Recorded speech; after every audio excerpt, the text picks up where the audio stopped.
Hello, everyone. Welcome to another episode of the Ringside Rundown podcast. My name is Erik Vasquez, and joining me on the line is my podcasting partner in crime. Yes, that rhymes. She is Shay Hickson. Shay, what's going on, my friend? What's going on? Actually, early today, which is Yeah, scary for me, but we got an early start, but we're probably going to be here all night because we're recording Tuesday night, our usual time slot. yeah, I at least tried to be on the ball today, so we'll take it. Yeah, I'm gonna definitely hold us up for time with my usual tangents. I could just feel it. I said in our pre-production meeting, I promise not to go on any long-winded rants, but we all know that's a lie. We can at least try to limit them, I guess, but it We're depends on the question. we're going to try our best. But for those of you that are new here, welcome to the show. Thank you very much for taking the time out of your day to listen to us. And this is a professional wrestling podcast. And the way we do things here is we allow our listeners to send us in some questions, comments, opinions, or rants about anything in professional wrestling that's happening this day. And we talk about it here on the show. We go through a lot of questions, a lot of different topics, everything gearing up wrestling wise is basically for is it next weekend, right? Or the weekend after next? Yeah, it's the Next week. weekend? Yeah, is it next weekend? I don't know. My days are so blurred Something. together, something like that. But here's the main thing is that WWE King and Queen of the Ring that's taking place in Jeddah, Saudi Arabia is happening Saturday. And then the Sunday following is AEW Double or Nothing pay-per-view. So there's a lot of stuff going on at the same time. We're gonna have a busy 2 weeks, I just have a Yeah. feeling. Yeah, very busy 2 weeks. Very a lot of stuff that we can use in terms of content. So all you internet people that live inside the internet wrestling world should be very happy with the Ringside Rundown. Yeah, exactly. What more do you want, right? Yeah, right. We're giving to you. We're giving all this to you for free. So be Yeah. happy. Just sit down, get comfortable, and let's see what our listeners would want to talk about. So drop the first question on us. All right, we're starting off with Jack, and started off with a great question, if I do say so myself, or comment. The Io Sky Shayna Baszler match on Raw was great. Let them show everyone just how good they are in the ring, and the crowds will buy in. Yes. Yeah. I mean, you already know I was upset. I mean, not upset, but I just wasn't surprised that Shayna lost. But at least they gave me some hope. But I knew that those two were going to have a really good match because they had a really good feud down in NXT, so I expected nothing less. And they have good chemistry, and it showed. Because I remember I was watching it, and I'm like, wow, they're actually giving them 2 commercial breaks. This is like insane. Yeah. And you even got the crowds to chant, "This is awesome." That's a good sign. So, Yeah, very good sign. It's funny because we were watching on stream, and then I got the DM from you, and I was like, if the Dakota match doesn't go good, we're probably gonna get another DM from Shay. But yeah, to that point, the match was very very good, and it gives me hope that Triple H will take a look at that, and when the time is right, he'll look at Shayna Baszler and say, we could use her in this spot. She would do very, very well, and then he'll insert her there. It's all about timing and patience at this point. yeah, and I've been on the you guys know I've been on the Shayna train for about like what 7 years now at this point. Yeah, So it's yeah. like 7, 8 years. So Pretty much the existence of this podcast. I know the yeah, very first episode had a bunch of Shayna stuff in it, and that was back in yeah, where next month will be 3 years. This podcast will be in existence. So it's insane. we have digital backup of this evidence. Yeah, like, and any of my like wrestling friends know that even before the podcast, I love Shayna. So it was I've been sticking around for a while, so I'm hoping soon my patience will pay off. I mean, obviously we got her as one of the pillars of NXT Black and Gold era, but kind of hoping that'll eventually translate into the main roster because we've talked about it time and time again that Vince just never understood Shayna, I don't Mhm. think, and Triple H obviously did because if he wouldn't have made her one of the pillars of the Black and Gold NXT. So I have faith. I just have to have patience. I'm just not a very patient person, but for Shayna, Instant I will be. gratification. Yeah, except it's been non-instant Yeah, gratification for how many years, it's but been the opposite of that. Yeah, and then it was funny that you said the whole Dakota thing because I'm like, I didn't really expect her to win. I also didn't really expect it to be a clean finish either, so I'm not surprised. But Yeah. yeah, I was just happy she was wrestling, so you know what, I'll take it. Yeah, I was actually surprised at the DQ finishes because it feels like we haven't gotten DQ finishes in a long time. And No, I don't know, it just felt like, "Oh, well, that's different," like, they yeah, interrupted a big match that people were looking forward to, and it's a DQ, but it sets everything up. It sets, like, 2 stories up in 1. exactly, and I'll take it because, like I said, anytime Dakota's in the ring, I love it. I mean, obviously, you guys know I like Becky too, so I enjoy that match. I want it to be a little longer next time. Maybe no, maybe no like dirty finish, but I'll take what I can get at this Yeah, point. totally. All right, so Jack is kind of glad they're saving Dragunov versus Gunther for later instead of having to be a random semifinal match. Let them build up to it. Yeah, absolutely. I thought about that when I was looking at the brackets, and I'm like, oh, I really hope they don't just barrel towards this right away because people want it. So that was Yeah, smart on Triple H to not immediately go, no, no, we need to wait. We need right, to give this a meaningful storyline as opposed to just, oh, well, one of you is going to have to lose because it's a tournament. So I want to right. give them time. So yeah, they Yeah. were smart for keeping it off for now. Yeah, I mean, it's just the conversation about this whole situation, with the match last night with Jey Uso going over Ilya Dragunov. It's just so weird because it's like, what do you guys want? Yeah. Are the like it's in multiple aspects. There's a difference between live audience reaction to uh I know the question was about Ilya and everything and Gunther, but I have to get this out because I feel like it's pertinent. The Hmm. the live audience reaction, um, to people like Jey Uso compared to the reaction he gets Yeah. online, it's night and day. But if you're WWE, who's paying money? It's the people Yeah. sitting in the audience, not the people online. Yeah. At most, they're paying a subscription to Peacock, That's about Yeah. it, Yeah. Um, It's literally like Becky Lynch too. We've talked about that leading up to WrestleMania, where it's like everybody online was bitching and complaining that she got another WrestleMania match and yet everywhere they went, she was blowing the roof off the place. And I yeah, can personally attest to the fact that they were cheering. I mean, they were also booing Becky because I think they just wanted Rhea to win at WrestleMania, but people were still cheering for her, singing along to the song. right. So It's like, yeah, but in reference to the question, like, haven't we learned anything that WWE is at its best when they stretch things out and let it marinate and build up and then boom. Listen, wouldn't Ilya Dragunov versus Gunther 2 look better in a packed Cleveland Browns stadium in Cleveland for SummerSlam? don't tempt me with that one. That'll be fun. Wouldn't part 2 of Oof. this match, right? Check this Yeah, out. Part 2 of this match is in Cleveland, August 3rd for SummerSlam, right? yeah, Part 3, you can have August 31st. What is August 31st for people that can't remember? It's Bash in Berlin. mm-hmm, Okay? mm-hmm. That's a big event. I believe that's going to be I want to say that's going to be on Peacock. Uh Probably, yeah. yeah, I think it's on Peacock. Yeah, and it's saying, according to Wikipedia, this will be the first ever PLE and live streaming event in Germany. Yeah. So imagine having part 3 because Ilya's up 1-0 in the feud from NXT UK, right? Was it Yeah. Ilya the one that won the first match? Yeah. Yeah, he Okay. did. It Because would he won make the title off him. Right.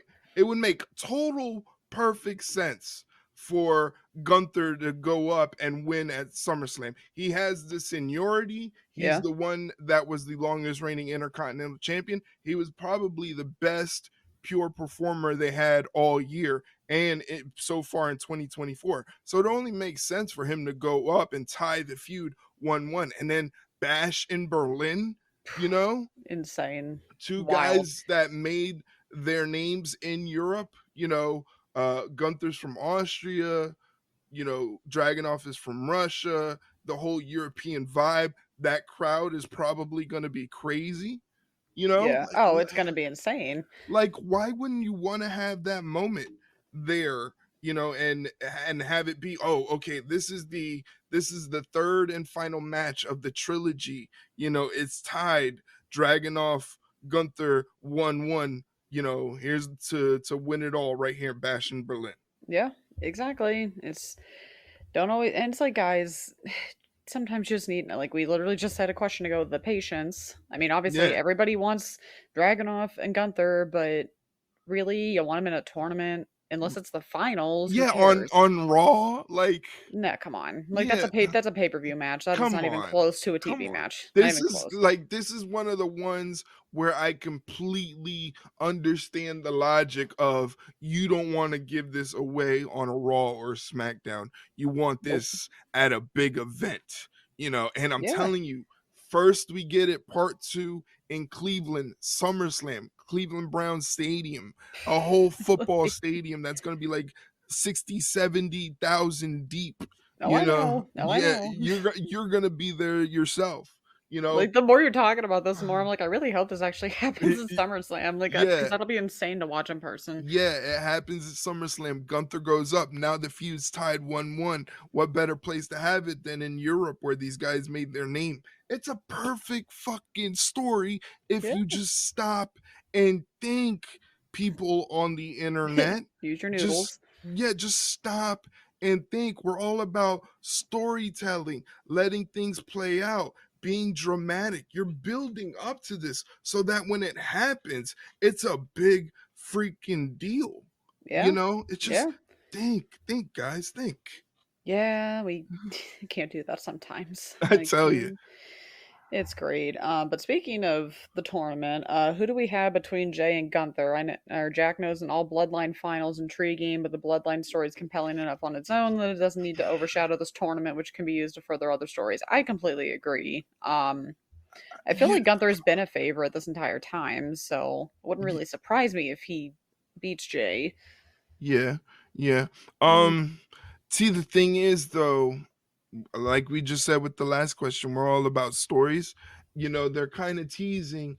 Paul Heyman looked at Jay Uso, you know, when they last had their interaction, like, bro, mhm. please help me. Help me, I'm I'm trapped. yeah, I'm being held captive. I need help. You know, so I felt like that was planting seeds. Um to have the King of the Ring final be like, let's say Jay somehow beats Gunther, and that sets up like Jay and Tamatonga Mm, because Tamatonga's yeah, in it. I mean, that could start the idea of this whole Jay needs to help rescue Paul Heyman, because ultimately I think the one person that really is going to rescue Paul Heyman will be Roman Reigns, and that yeah, that will kickstart Roman Reigns as a good guy in WWE. So like, but to kickstart that idea that we need to help Paul, we need to be sympathetic to Paul, which is like the first time ever in his literally, in his career that like Paul would be put in that position. literally, You know, so that's honestly, in terms of what WWE's MO here with the storytelling is, that's very intriguing. yeah, But again, the idea, if you look at the structure of the brackets of both the King and Queen of the Ring tournaments, it's very wrestling performance based. oh You know, yeah, you know, not it even, it yeah, it's almost like, and I don't mean this in a mean way, but like, you know how AEW puts these matches together and then all of a sudden it's a dream match, and it's like, yeah, I would love to see that match. You're right. yeah, It's kind of like WWE's doing the same thing without having to say, oh, this would be a dream match. You know, it's just, yeah. It just happens yeah, organically. They don't really need yeah, to tout it. right. It's just, and a lot of it is just you know, a couple young guns going at it, like Jay Uso and Ilya. You know, they're still young, they're still in their prime, so Yeah, it's cool to see that direction that they're going. It's just, you know, it's all about, I don't know what their preference is going to be in terms of, again, story wise. You want to tell a good story, you can go and have that Jay Uso Tamatonga King of the Ring, you know, crowning match, and that will start the issues to rev up the bloodline story. But again, Gunther has been such a phenomenal, almost damn near perfect professional wrestler, Yeah. and WWE is all about bringing back the professional wrestling in WWE. It's like, damn, but in the grand scheme of things, in the big picture, as a fan, it's good either way if you think about it. Yeah, it's a win-win, really. Yeah, it really is. It's just, I don't know. I'd probably go with Gunther because I said it last night. He had his match last night, and he has this uncanny ability on top of everything else that he's almost a master at. He makes every single opponent that he has makes them look like they pushed him to the brink and they almost got him. Yeah. You know, Yeah. he elevates everyone like that in the same exact way so effortlessly, but that's his whole makeup. Is everything he does is the same exact thing. It's shotgun drop kick, maybe a splash off the top rope, chop chop chop, body slam, beat the hell out of you with a clothesline and a power bomb. That's his thing every single time, and it's great every single time. And Yeah. every single time, it doesn't matter if it's Kofi Kingston, Chad Gable, Sami Zayn. Each of those people come out looking like they almost had Gunther, and Sami did. Sami was the one to do it, but every single one of them almost had Gunther, and he somehow figured it out. And that to me is just as good as the Bloodline story going forward. I completely agree. I think Gunther's going to take it. Yeah. Small side question: does Jey Uso have the worst spear? Um, Yeah. that Yikes. that's funny because a lot of people, the spear is kind of not, I don't want to say overused thing, but a lot of Yeah. people do it. If you're grading it, sometimes, like last night, he hit a pretty good one. Yeah. And I actually mentally made a note of that. And like if you think about everybody's spear that who does spear, I mean Braun Breaker is the upper echelon. I think Yeah. Braun Breaker probably has the best spear I've ever seen in wrestling. Rhino would be number 2, Yeah. and Yeah. The core. Goldberg would be number 3. Yeah. Honestly, it'd be kind of wow. No edge. No I edge. mean, Edge was not for nothing. It wasn't like flashy. It was just No, like it wasn't. Yeah, it was. This is gonna sound bad. It was kind of soft, you yeah. I mean, know. Rhino. It was like you killed somebody. Yeah, exactly. You I'm called it gore sorry. for a reason. Yeah, I'm sorry. I like violent things that way. You That's know. fair. Well, You yeah, know, Braun Breakers, he like spears people out of midair. He still like spears people mid move. Like through a it's wall. crazy. He put Carmelo Hayes through a wall. Hmm. Like that's Yeah. crazy, bro. Like, and Goldberg, if there's one good thing Goldberg did was he literally, like you said about Rhino and Braun Breaker, he literally sawed people in half when he would hit that spear. Oh And yeah. like, remember that match he had against Dolph Ziggler on the pay-per-view where he just kept doing it over and Yeah. over and over. It was one of the best things I've ever seen in my life. You're like, stop, he's already dead. Yeah, Jeez. pretty much. Yeah. So yeah, I'd say it's not terrible. It's not great, but It's not terrible. It's not great. it's there. I'd like to see a little bit more impact, a little Yeah. bit more jarring impact. I think Roman's got it down now where he can kind of do the soft spear, but also incorporate that torpedo spear style that he does now. And Yeah. it looks kind of cool. Like, yeah, I just need a little bit more impact from Jey Uso on the spear. A little more spice. Yeah, exactly. Yeah, okay. A little more. All right, so Jay, a little more spice. It's the only critique we have. Alrighty, so now we're gonna go over to AEW. Jack feels like what they're doing to Tony, what they did to British champ. The people want to cheer them, but AEW presents them as heels. It messes with the crowd reaction, match psychology, and kills whichever face they're going against.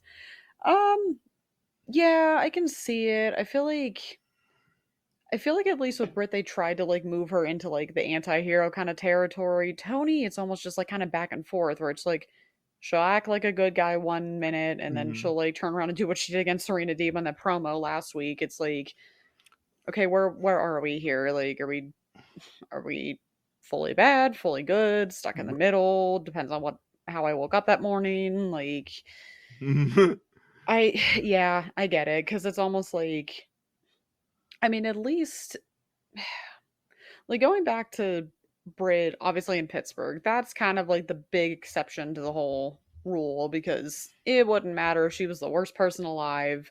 No one was booing her in that building. Right. I can attest to that. So they kind of had no choice but to make um, Red Velvet a pseudo bad guy for one day, but at least they made it look good. Where it was like, okay, well that's at least convincing enough that you get why she's acting the way she's acting. But Right. yeah, trying to do that every week's a little tough. Right.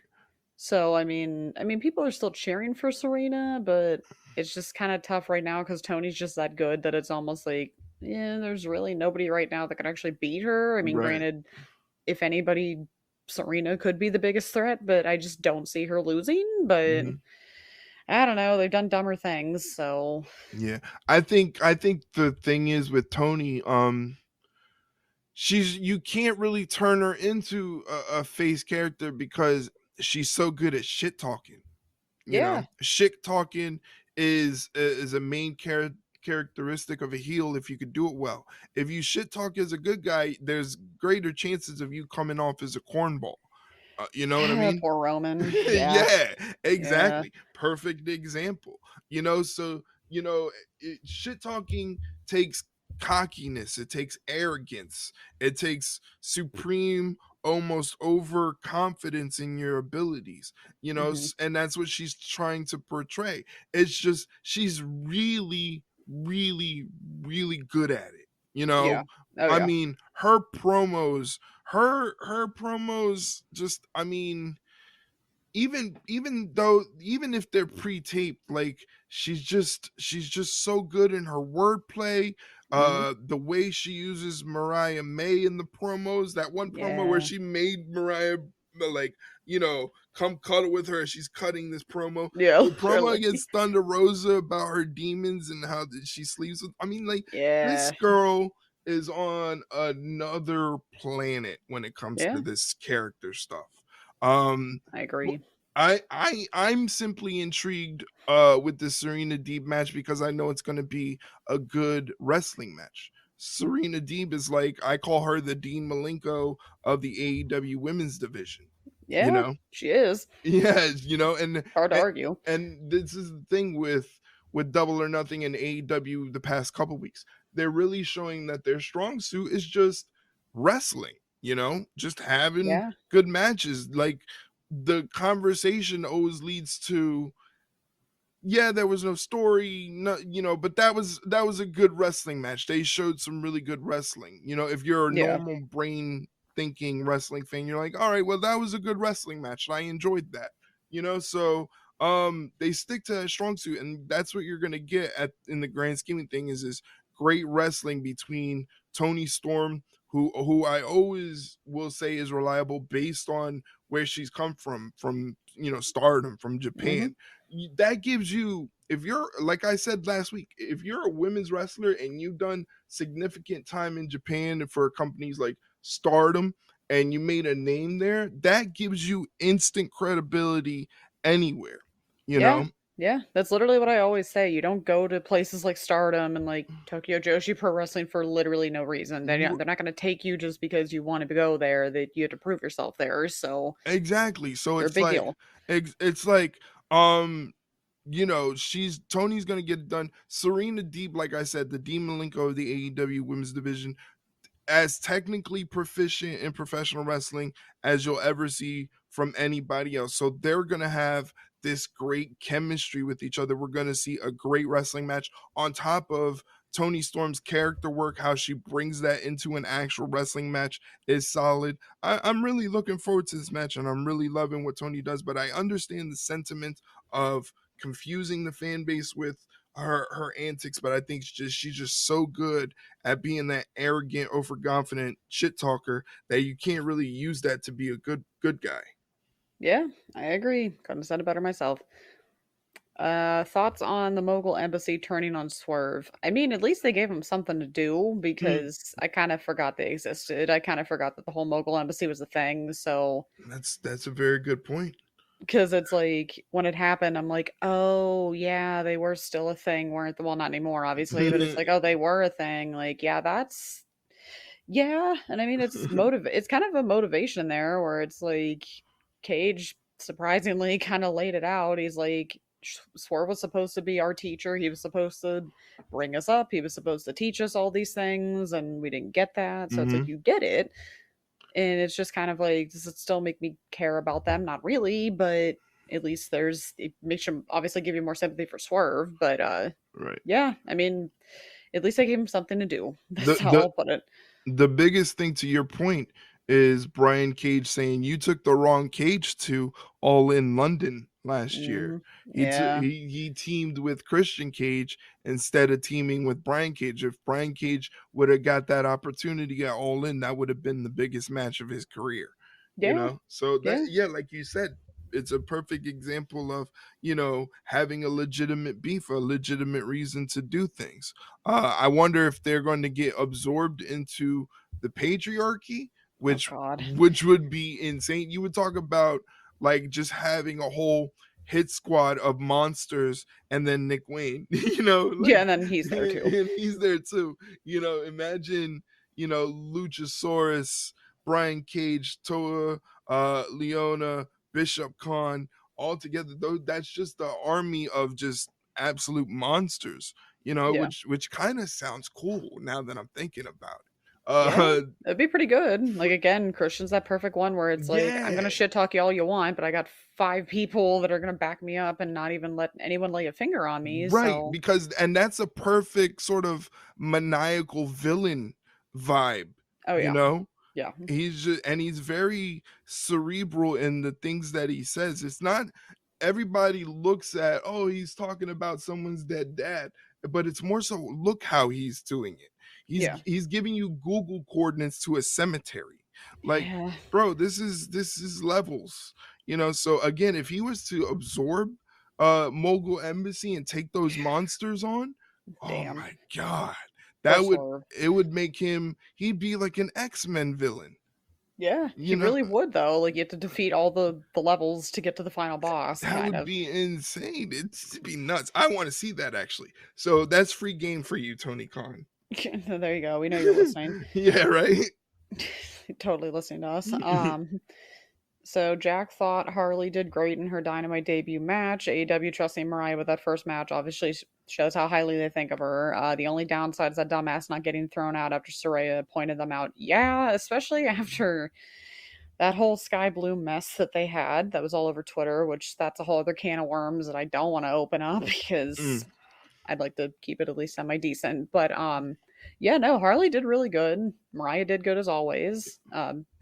Mina Shirakawa coming to save her girlfriend again was great. Like it was funny. But yeah, I'd say Harley did really good. It yeah. wasn't you couldn't tell that was like her. I mean, little spots here and there, but it wasn't like terrible. Right. I was pleasantly surprised the two, and to the point where like when I was doing like my summary of the show at the end of the night, I said like the probably the most interesting part and the best part of the whole night was how good Mariah May versus Harley Cameron was from a Yeah, wrestling aspect, yeah, from an in-ring aspect. It was just really, really good. And again, Mariah just shows to our earlier point when you come from that world of Japan, female professional wrestling, you're on a different plane of existence in this whole thing.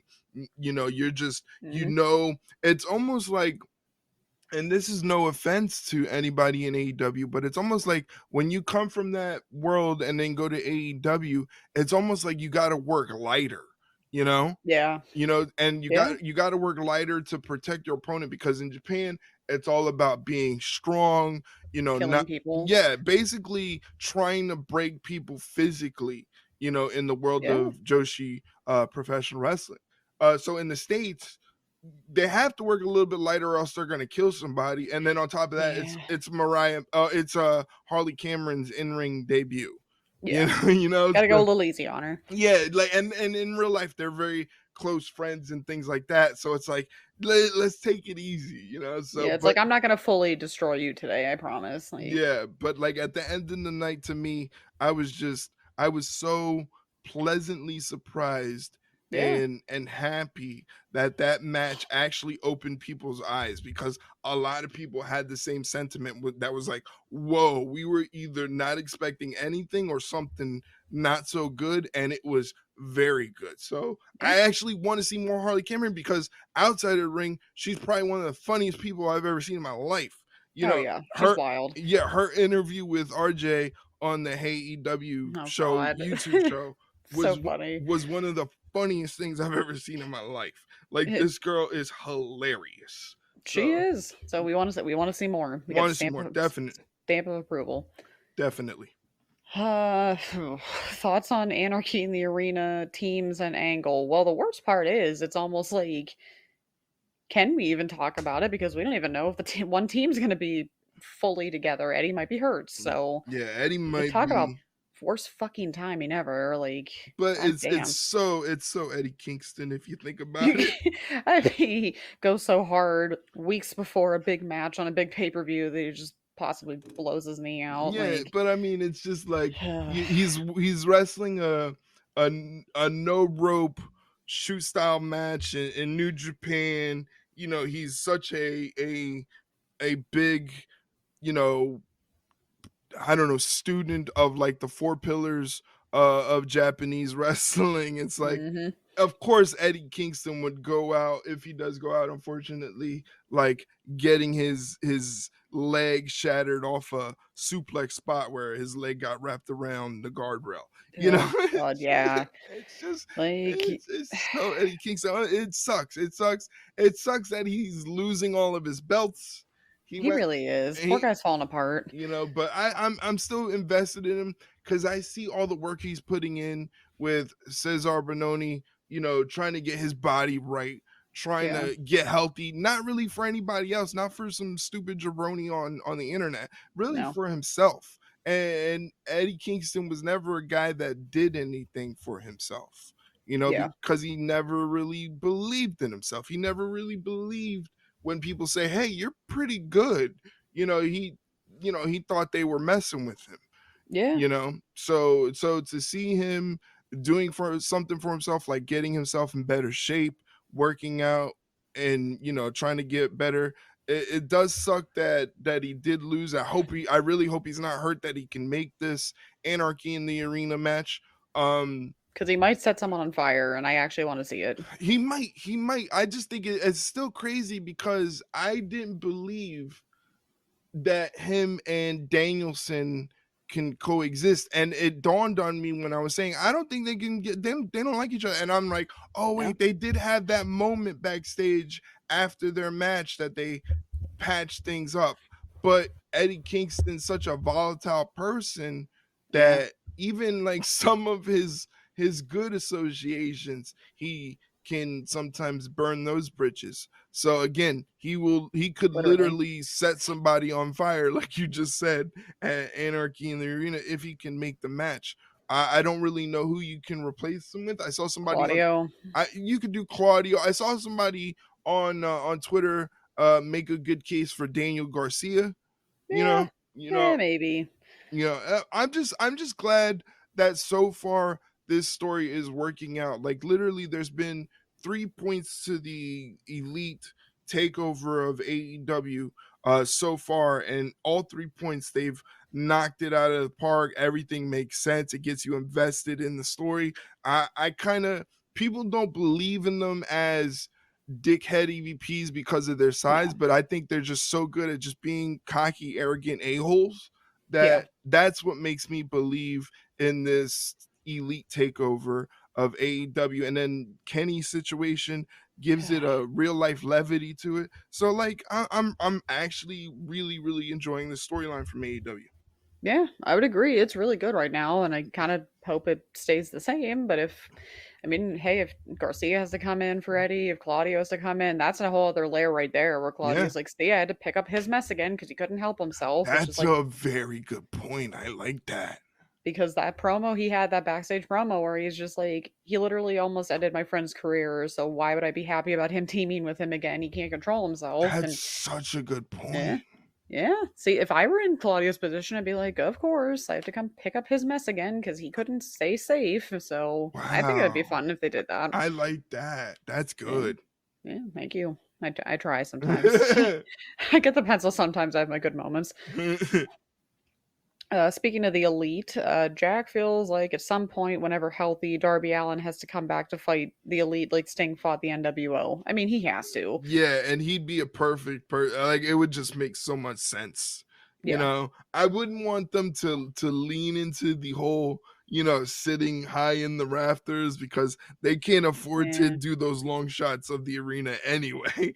so No, so that's yikes. yeah, you would need a different angle, pun intended, all the way to Yeah. do it. But Give him a sweet. yeah, it does make sense for Darby to be that guy. But the thing is that we would need the elite to do something drastic. The Kenny thing was very drastic, but we Yeah. need even more to bring out Darby and to be like, yes, Darby is the anti-hero of AEW. They beat up Tony Schiavone. Oh, Everyone loves Tony. if they start doing a bit where the elite somehow attack everyone associated with Sting, Hmm. everyone associated with Darby Allin, like Exactly. if they start picking, I mean, you can't physically attack Lex Luger because of his current state, but you can definitely do some stuff like you said, beat up Tony Schiavone, beat up Ric Flair for the hell of it. Doesn't even have to Yeah, I mean, yeah, doesn't even have they could just do that. yeah, it doesn't even have to pertain to Sting, but to do something like, yeah, again, to antagonize Darby and to bring that ultimate dark side out of Darby. Because Darby's dark side is not a believable dark side to me.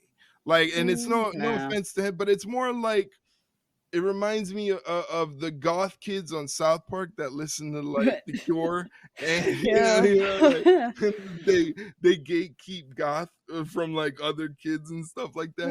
It Oh, kind of yeah. that kind of reminds me of Darby Allin.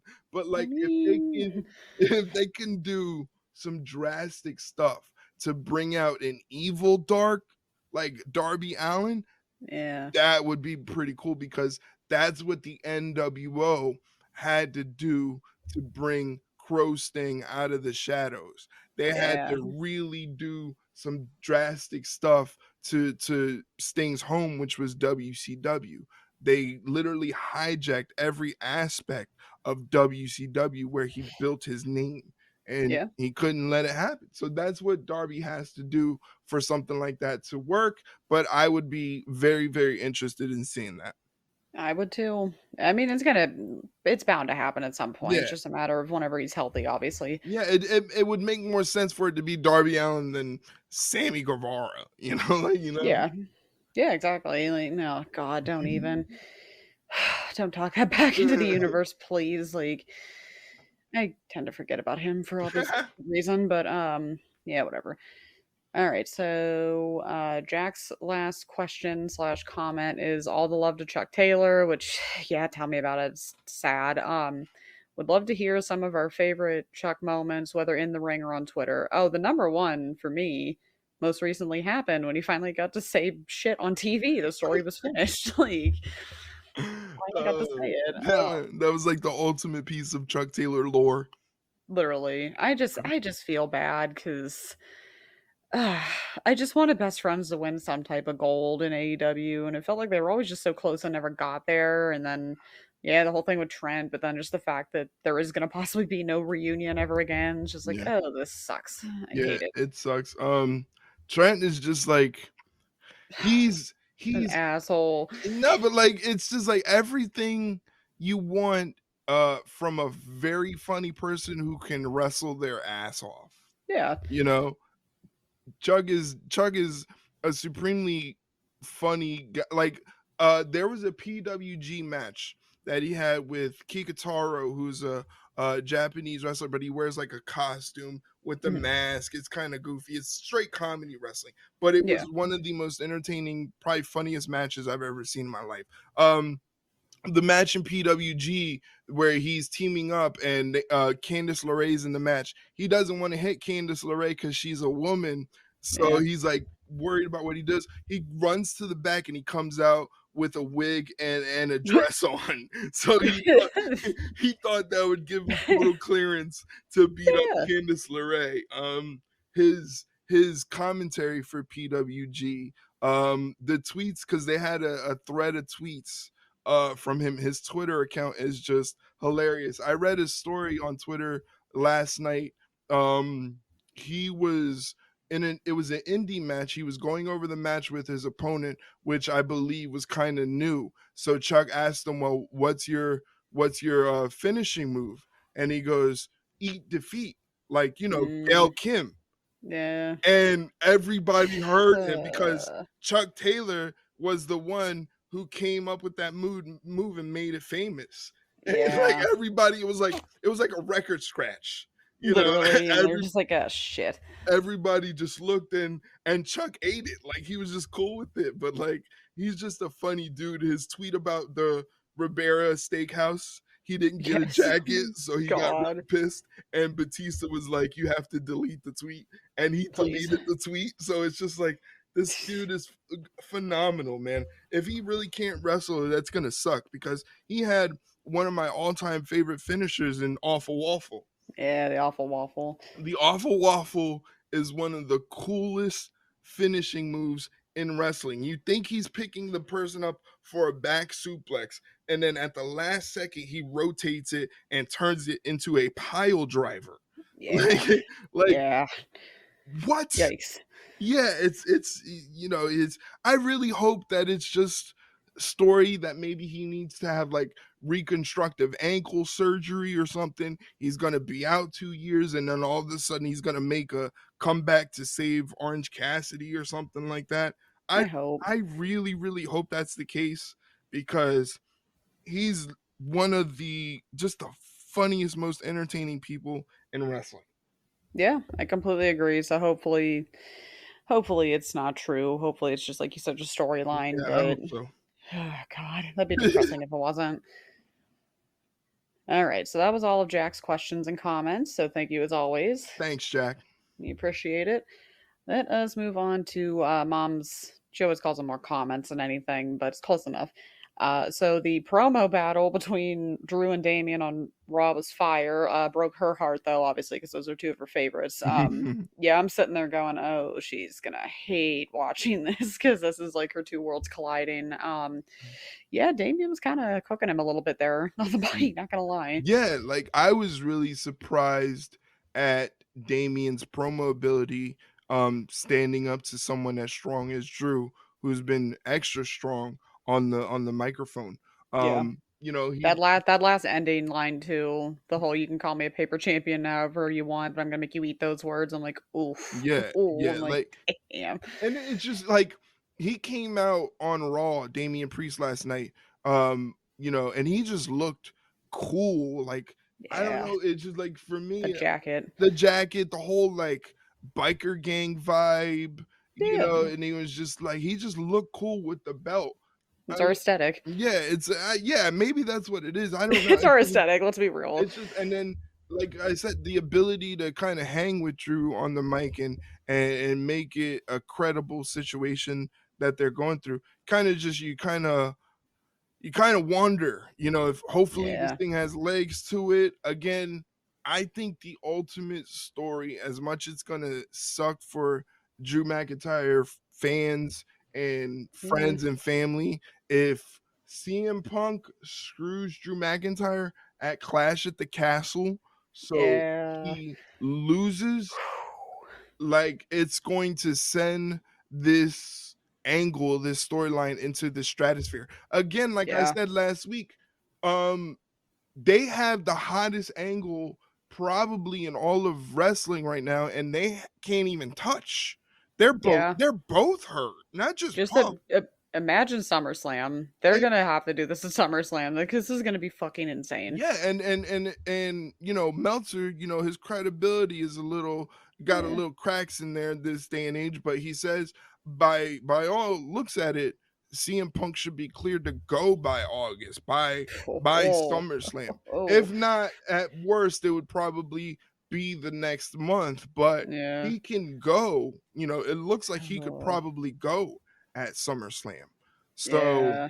if they pull the trigger and do a DX bit like from one night stand, one night only in the UK against British Bulldog, I always hearken back to that because the reaction that DX got when they beat Davey Boy Smith in the UK, in Mm-hmm. England, in front of his sick, dying sister, where Yeah. they were throwing trash in the ring, about to riot. That's the reaction you want from the Glasgow crowd for Clash at the Castle.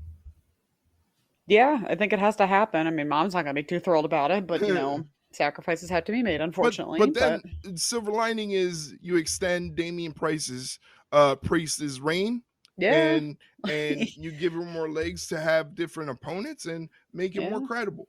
yeah. I'd be like, all right, mom, do you want Drew to lose and get Yeah, screwed over? Do you want Damien to be the ex- champion? Which I feel like I know the answer, but you never exactly, know. Depends on exactly. the day.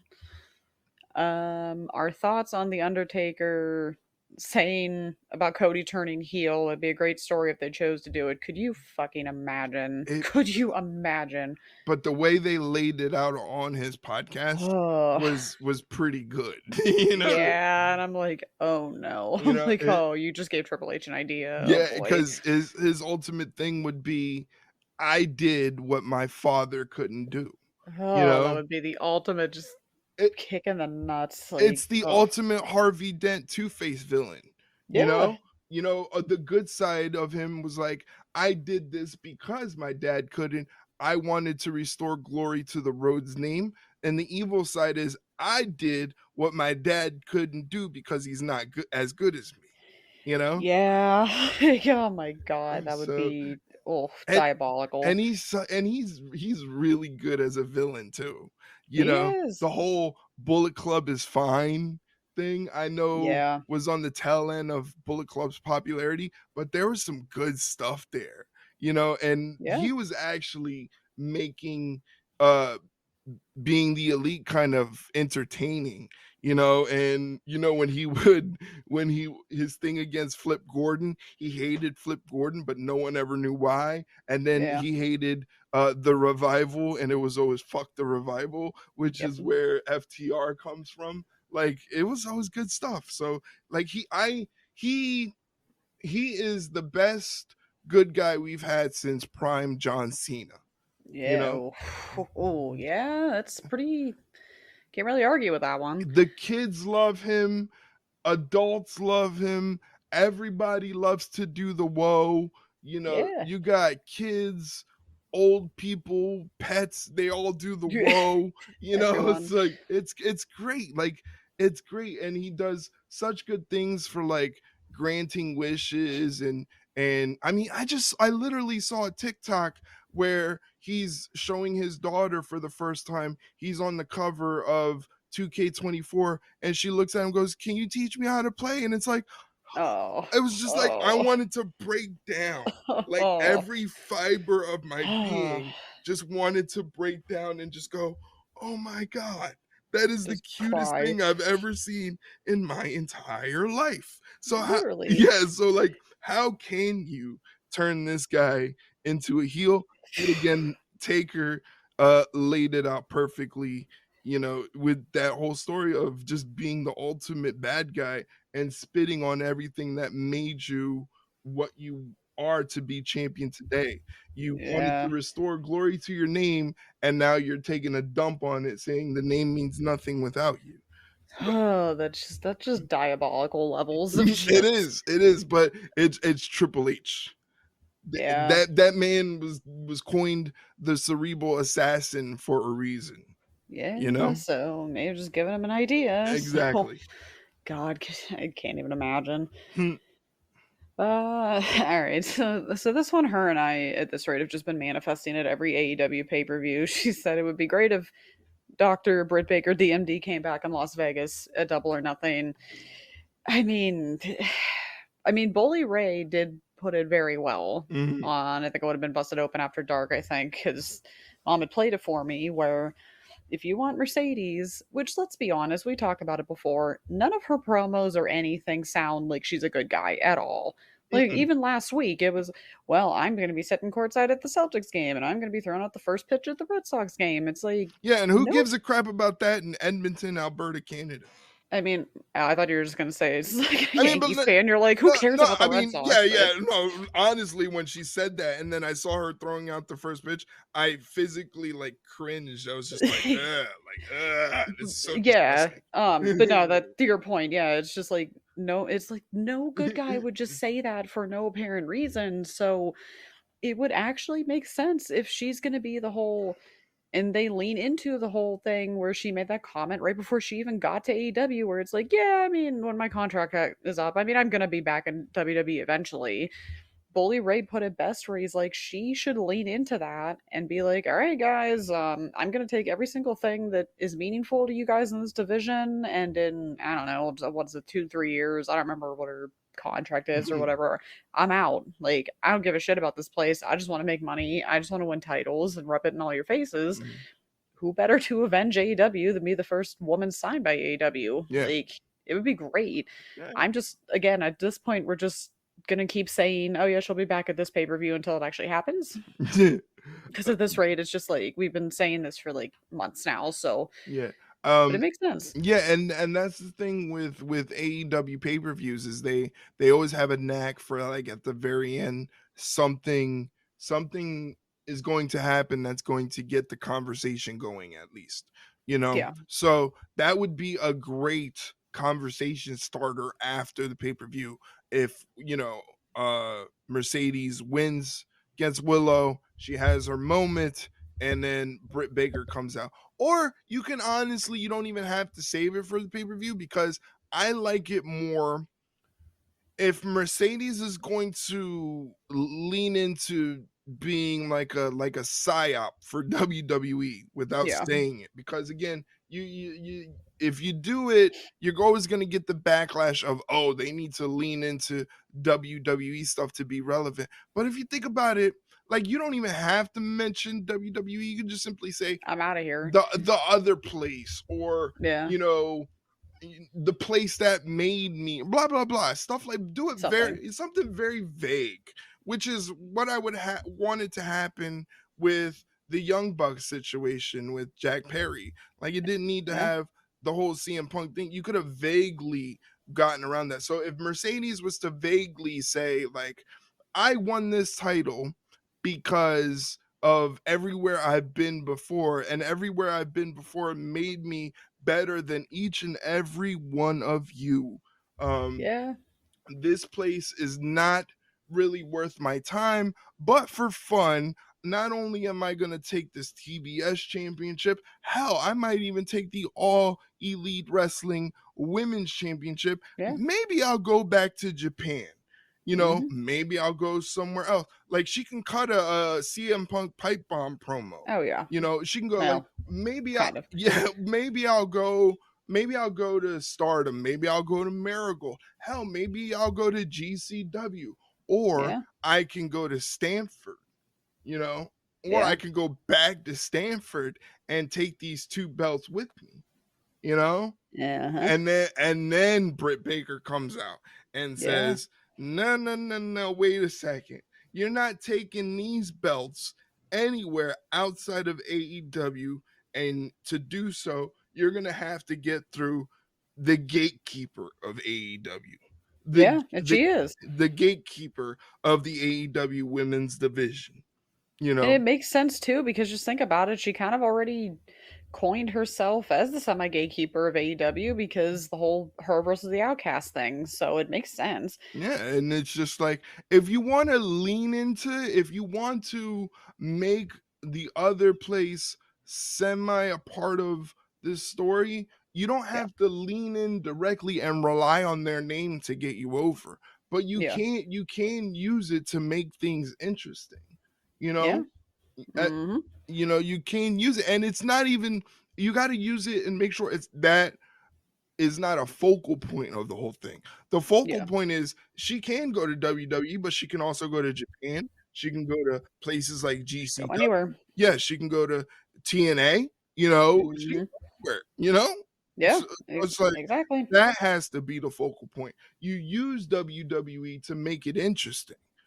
You know, Yeah, but I honestly, that's a solid way to bring back Britt Baker because it just makes sense. There's nobody else on the roster that could carry the flag almost as yeah, well as Britt Baker because Tony Storm technically is an outsider. She's yeah. she's a castaway hire. You know, Mhm. who else is in the Deonna Purrazzo, same bit, came from Mm, TNA. She's yeah. not homegrown. We don't No. know when Jamie Hayter's gonna come back. I mean, you can slide Jamie Hayter, but it just like Jamie Hayter,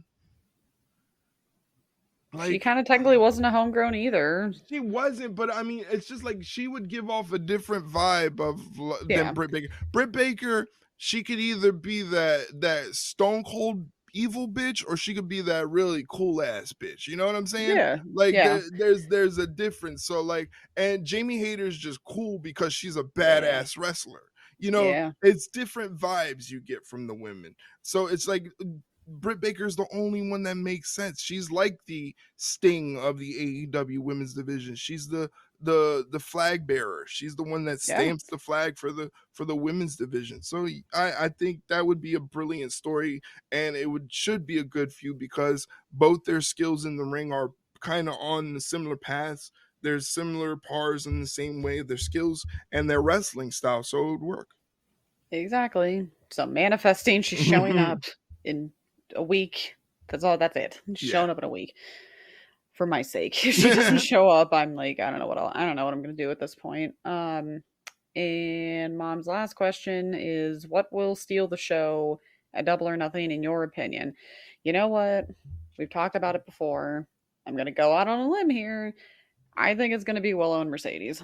That's really going out on a limb Because here's because the thing. Roderick and Osprey are going to guaranteed have a good match. That's not really like steal the show worthy because mhm, it's like everyone's expecting them to have a good match. We literally talked about Tony and Serena having a good match. We talked about Swerve and Christian having a good match. I mean, the anarchy in the arena is going to be anarchy in the arena. So by default, the only one that could steal the show and people be like, wow, I didn't really expect it to be that good would be Willow and Mercedes that's because, like I said, Mercedes, when the lights are on the brightest, she shines the brightest. mm, And I think Willow's more than capable of rising to that occasion too. So I think those two are going to have the match stealer of the night or like show stealer of the night for right. sure. Yeah, it's definitely, you made a good point. It's not the match you're looking forward to the most, it's the match that's gonna steal the show. That's the question. The match Yeah. that's gonna catch us all by surprise and say, "Hey, that was actually better than what I expected and better than some of the other matches on the card." You know, that's the show stealer by definition, and by definition, you're exactly right. I mean, every single match, you know, Roddy and Will Ospreay is going to be a great wrestling match. We talked about Tony Storm, Serena Deeb, Swerve Strickland, Christian Cage has some real life bad blood behind it. The Anarchy in the Arena is just going to be mass chaos, and if Eddie Kingston can make it, I guarantee at least at this point he probably will get to at least pour gasoline on someone.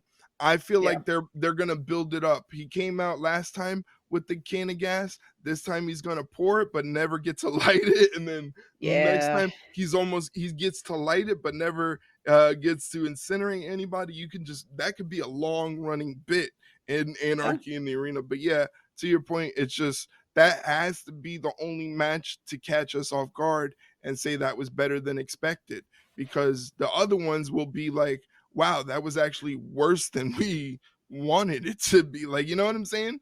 So, Yeah. yeah, I think the women, Willow Nightingale and Mercedes Monet, they're up to bat in terms of show stealers. Exactly. So I think they got it. So Yeah. all right. So we're gonna do something that we've never done on this show before. And I'm gonna turn it over to you. It's your turn now. Yeah, because like we had to get these questions in via DM, and like you said, this is the first time we've ever done this in the history of this show that's going to be 3 years old next month. So this is a little interesting. It's questions that come from our good friend Mike. He sent us in the questions, like he said, his questions are a little thought out, so he couldn't fit them in like he usually did, had to send them via DM, and I actually have the DMs in front of me just to get them. Let me pull them back up because my screen went black on me. Just wanted to Gotta make love sure. technology. Yeah, right. I tell you, it's just screwing with me. Of course, my first time up, and now it wants to screw with me. All right. And it's like, yeah, no, we're not doing All this. right, all right. So the first question Mike has for us is Jericho's leaning into all the online complaints about him. Do you think it's smart strategy for his character? I mean, he has no choice really, because either you don't acknowledge it and you look completely tone deaf, or you just kind of lean into it, because I mean, people hate you enough as it is, so you might as well just let them hate you even more. So, Yeah, yeah, I think it makes sense. I mean, He's he's going to be a pain in the ass no matter what. That's the thing. Like, he's leaning into the reaction of it, but he's not leaning into the reason that the reaction is happening. And the reason the yeah, reaction is happening is because, as I say every time his name is brought up, he's a vampire. hmm, He's left a trail of bodies behind him. Look at everybody in the inner circle, Jericho Appreciation Society, Daniel Garcia, Sammy Guevara, uh, yeah. Hook, who again, we're revisiting this Hook thing. The only logical reason I would say that they're revisiting Hook again is the match at the pay-per-view was such a fucking dumpster fire It is a mess. that we're gonna give you one more shot to get it right. Yeah. That's the only logical thing I can think of, because why on earth, after seeing what they did at the pay-per-view, would you go, all right, let's go for part 2 on TV? Yeah.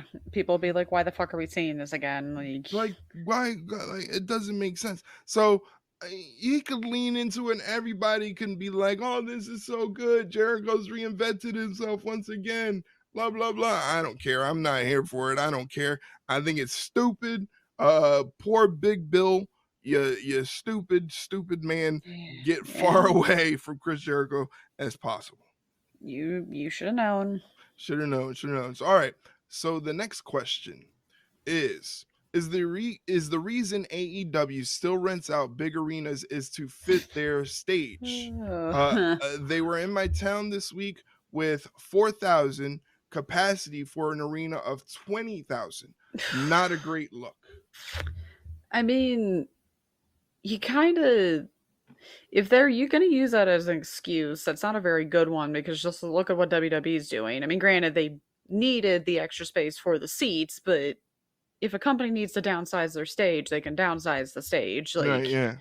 they're just being stubborn at that, if that's the actual case. It's just like, no, I think it's still kind of a thing of, you're going to certain places and not advertising. Like, let me just pull up. Let me just pull up the AEW events page here, because I remember, because I'm still waiting patiently for them to come back to Pittsburgh. So I keep like checking the pages. Right. And so here's the thing. Let's just take a look here. So, Council Bluffs, Iowa. it's just Loveland, Colorado. I mean, Youngstown, Ohio. I mean, that's close to me, but not the point. Allentown, PA. Of course, that's the only thing they have right now. But it's just like Council Bluffs, Iowa, a bunch of podunk towns.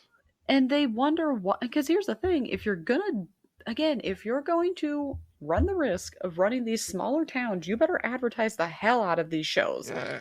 Yeah. And they really don't. And the only time they do is in the middle of a match. And you really think people are going to pay more attention to where they're going to show up, as opposed to the actual match that's going on right in front of their eyes? Yeah, it's No. just I think Tony Khan is so chronically online that he doesn't want to have to take in the discourse. If they were to downsize and do a thing like what TNA did when they were, in that same sort of soundstage arena Yeah. where they did their shows. I think that would be wise for AEW, but he just doesn't want to have to deal with the discussion being they had to downsize because their show sucks and they couldn't sell tickets, which is not the case. It's exactly the case of what you said. They don't do a good job of marketing. If I was in charge of marketing wherever we're going, I'm trying to see if I can get someone on radio, morning news, Yeah, something. TV. I'm trying to get three different people in the same city doing radio, two on TV to sell on top of local ads. It's just Yeah. like, who's in charge of their marketing? What's the disconnect? What's going on? Because it's just not a good look. No, it looks bad. It makes them look amateur. It very much so does. It just, why continue to run an arena you can't fill, you know? Yeah. And Like, keep going. uh, I'm gonna try and see if I can pull up a point here. if you think about it too, All In, the original very first All In, their goal was to sell out Madison Square Garden. They couldn't get Madison Square Garden. Meltzer was like, there's no way they'll be able to sell out an arena. They sell out an Yeah. arena, but it was only an arena for 11, 12,000 people. Yeah, it's a little different. Why are we going to arenas for 20,000 people that we can only fill a fifth of? Yeah, exactly. That's why I'm looking up. Okay, so I'm just trying to see what the tickets look like for. We're just gonna say like Youngstown because that's a small town, about an hour and a half ish away from me. Mhm. Just by looking at it, it's looking. Uh, yikes, that is not good at all. Mm. Well, half the side of well, the half, one whole half of the arena's all grayed out, so I don't know if they're just not selling those tickets, but from what I'm seeing, it's not great. Like right now, you can get floor seats for 195, which Floor seat my boss ended 195. up getting one for $99. Second row on the floor, camera side, 99 fucking Yeah, dollars. $99 seems more reasonable than 195. You don't know the prices in Pittsburgh. They're like 500. That's just crazy. I mean, I'm not trying to be that guy, but we're not talking about WWE here. Like, Yeah. I mean, it's just It's like, guys, come on. Like 125 for second row ringside, which I mean, that's pretty for a live TV taping, that's pretty cheap. my But it's just like, if what are we doing? if I was a rich person and I wanted to start up a wrestling company, I don't care how much money I have. I'm not doing it on anything bigger than what TNA usually does for their TV program size. It's going to Yeah. be on a sound stage to fit 500, 750 people max. We're going to make it look crowded. People are going to be amped up, and we're going to Yeah. put money into the production and the quality of the product, not to be, like, oh, look at us, big bad wrestling company hanging with the big boys. Yeah, Not really. you're number 2 in the game, but that's simply because you have the cash flow to be number 2. Yeah. And this is someone, like I said, the quality for the past month, ever since Dynasty, the quality of AEW has gotten better exponentially. Oh, You know, yeah. it, For sure. it doesn't translate into attendance and ticket sales. There's got to be a disconnect within the front office and marketing. You know, Well, yeah, because here's the thing. WWE goes to places like Council Bluffs, Iowa, or whatever. You want to know why? Because they do house shows. They yeah. don't do TV tapings. These aren't Dynamite. These aren't Monday Night Raws. These aren't SmackDowns. They're not even NXT. It's like you're trying to compare, not you, but in general, it's like you're trying to say like, oh, well, we're on the same par as WWE where we can fill arenas in their house show areas. No, Mhm. you can't. You can barely sell half this venue in Youngstown, Ohio. Yeah. Like, what are we doing here? And, Like, and again, when a WWE goes to a town, even for a house show, they're doing radio spots. They're on yeah, local news, and they do some you know sort. they're coming. Yeah, and they do some sort of community outreach deal. Yeah, That makes them look good. And it's like this is the stuff you got to do. Like Swerve yeah, Strickland should be doing it. Mercedes Monet should be doing it. Willow should be like you should have a rotating cast of characters and saying we're going to make you prominent, but that's because we also believe in your marketing ability, how you can market AEW for us. So yeah. you should be Tony Storm on local news Oh doing God, could you doing imagine? doing the timeless Tony Storm bit on local news would be hilarious. I mean, look at what New Japan did when they sent out Gabe Kidd to promote the match with Eddie Kingston for their show. Yeah, Like this was, I mean, I don't keep up with New Japan these days, so I really don't know what's going on. But like, none of their guys are making waves like Okada used to, or no, Ibushi or Tanahashi. So this guy's on local news in LA, and he's just leaning into his whole bit, and he just says WWE's theater. AEW's for the fat virgins. If you want real wrestling, come watch New Japan. And then they have him do a bit with the weatherman. And it's just yeah, this is interesting stuff. Now, shoe in Tony Storm, and she's doing her whole timeless gimmick with the weather. with the weather in an interview, Oh just saying God, off the wall shit. Like this is thinking, this is marketing. yeah, Like, it's not that hard. what are we doing, AEW? Nothing. That's what they're doing. They're not doing anything. Nothing. All right, so we're gonna switch over to WWE. Mike has a question here. Give me a good reason why Chelsea Green shouldn't win the women's Money in the Bank. She would be one of the most effective, obnoxious winners. Oh, this is a tough question It for is a me, tough Mike, and you question. know why. I know, Because her name's not Dakota yeah, Kai. because you have preference. Because I mean, I still think. Uh, I mean, everybody's saying Tiffany Stratton, but I'm like, guys, we talked about this before. She's way better as a Queen of the Ring than Money in the Bank because she will not shut up about it if she wins this crown, like bar none. So, Chelsea, yes, but here's the thing. Will she be obnoxious? Absolutely. Will she do wonders with that briefcase? Yes. When she wins the title, what are we gonna do then? Mm, What are we like? It's it's one of those things where I think we very rarely talk about this kind of stuff, but it's just like when it comes to Money in the Bank, yeah, you could do good work with the briefcase, but then once you win the title, then what do you do? yeah, yeah. Kind of like the whole Nikki ASH thing, where it was like, okay, it was a feel good moment, I guess, for her to win the briefcase, but the title, like, eh. She's funny. Don't get me wrong. Chelsea's hilarious. It's just like when again, and it's also slightly, at least for me, personal bias, obviously, because of Dakota, but it's just like when you see the potential of other women in that match, there are other women where it's like they're gonna be champion. It's just the briefcase will help them get there Right. because they're gonna be conniving and backstabbing and whatever. And that's kind of why I'm like, what better person to do it than Dakota Kai, who's pretty much turned on every single friend she's ever had. Mm, That screams Money in the Bank to me. And she also is championship material. I'm not saying Chelsea Green's never gonna be championship material. I just think right now, I don't think that's the case. right.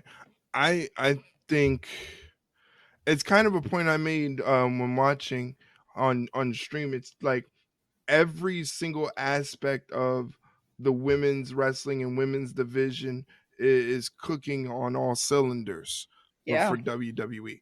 And that's why like the Queen of the Ring tournament, like, that's why we said look at these brackets. These brackets are insane. But like being the fact that Tiffany Stratton is still technically brand new. Lyra Valkyria Yeah. is brand new. Kiana James hasn't even had her first main roster match. But then you factor in Naomi, Jade Cargill, Bianca Belair, Shayna Baszler can be of some importance. You know, they can build up Kyrie Sane, add Yeah. Dakota Kai. Like there's so many. Too many. Yeah, it might be too many. It's like, and it's, but it's a thing is too many a bad thing in this scenario? I don't think so. I mean, No, because you can get, well, I mean, overall picture, no, because of course it's like, yeah, you want a kind of match where it's like, God damn, if there's six of them, I don't know who the hell's going to win this. yeah, But for specific people inside the match, though, it might be like, okay, well, if insert name here might not have been in this match, you might have been closer to winning the title or the briefcase or whatever. But since insert name here is in the match, it's kind of just bad timing. right. I think to Mike's point, if like you said, if Chelsea wins the briefcase, you can do good things here. And you bring up a good point too. It's like, okay, but what happens? What do you do if she wins the title? What's the plan there? And we know WWE is most effective with Triple H thinking 6 months down the road, a year down the road. Yeah. That's when they're most effective, in this new era. But again, it's the thing is, like, you could basically put anybody in that situation and you go, oh, okay, I like that. That's cool. There, you can't name anybody on the WWE main roster that you'd be like, well, what the hell are we doing with that? Even if you put Yeah. Natalia in it, it's like, well, damn, Yeah. we've been calling her the boat for so long, Yeah. like, Yeah, true. and she's literally trusted, not only training people from WWE, but she's trained people, that work in AEW and Yeah. TNA. Like her classes, her and TJ's classes are mixing everybody from every Oh, corner yeah. of wrestling. But that's Hmm. because she is a product of the dungeon. She's probably one of their most prolific students that are not, a direct child of Stu Hart. Like, you Yeah. know what I'm saying? Yeah. Like Exactly. it's just, so even she would make sense. There's not a woman currently on the WWE roster that you can't elevate and say, all right, it's time to put them in the main event picture. That's the issue, is that they're all cooking, man. They're Yeah. just running around. And then you look at the women in NXT, they're like, you're starting to see everything flesh out. You're starting to see, Yeah. damn, Fallon Henley's really, really good. You Hmm. got something with Jada Parker. Thea Hale's only going to be 21 years old, and she's the God. most entertaining Yeah. out of the bunch. Like, Hmm. Carmen Petrovic. oh, her entrance, It's so cool. I love it. ridiculous.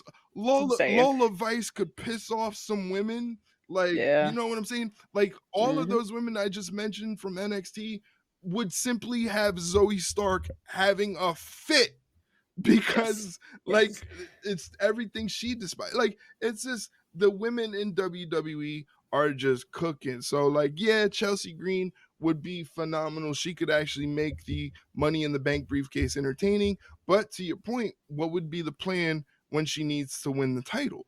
Yeah. That's a big thing. But again, yeah, the women in WWE right now are so good. You can't go wrong with any of them. And then God help when Rhea Ripley comes Oh back, and my! then it's just I like, God forgot damn. about Rhea Ripley, bro. Like, Yeah. like Like, I literally forgot about Rhea Ripley.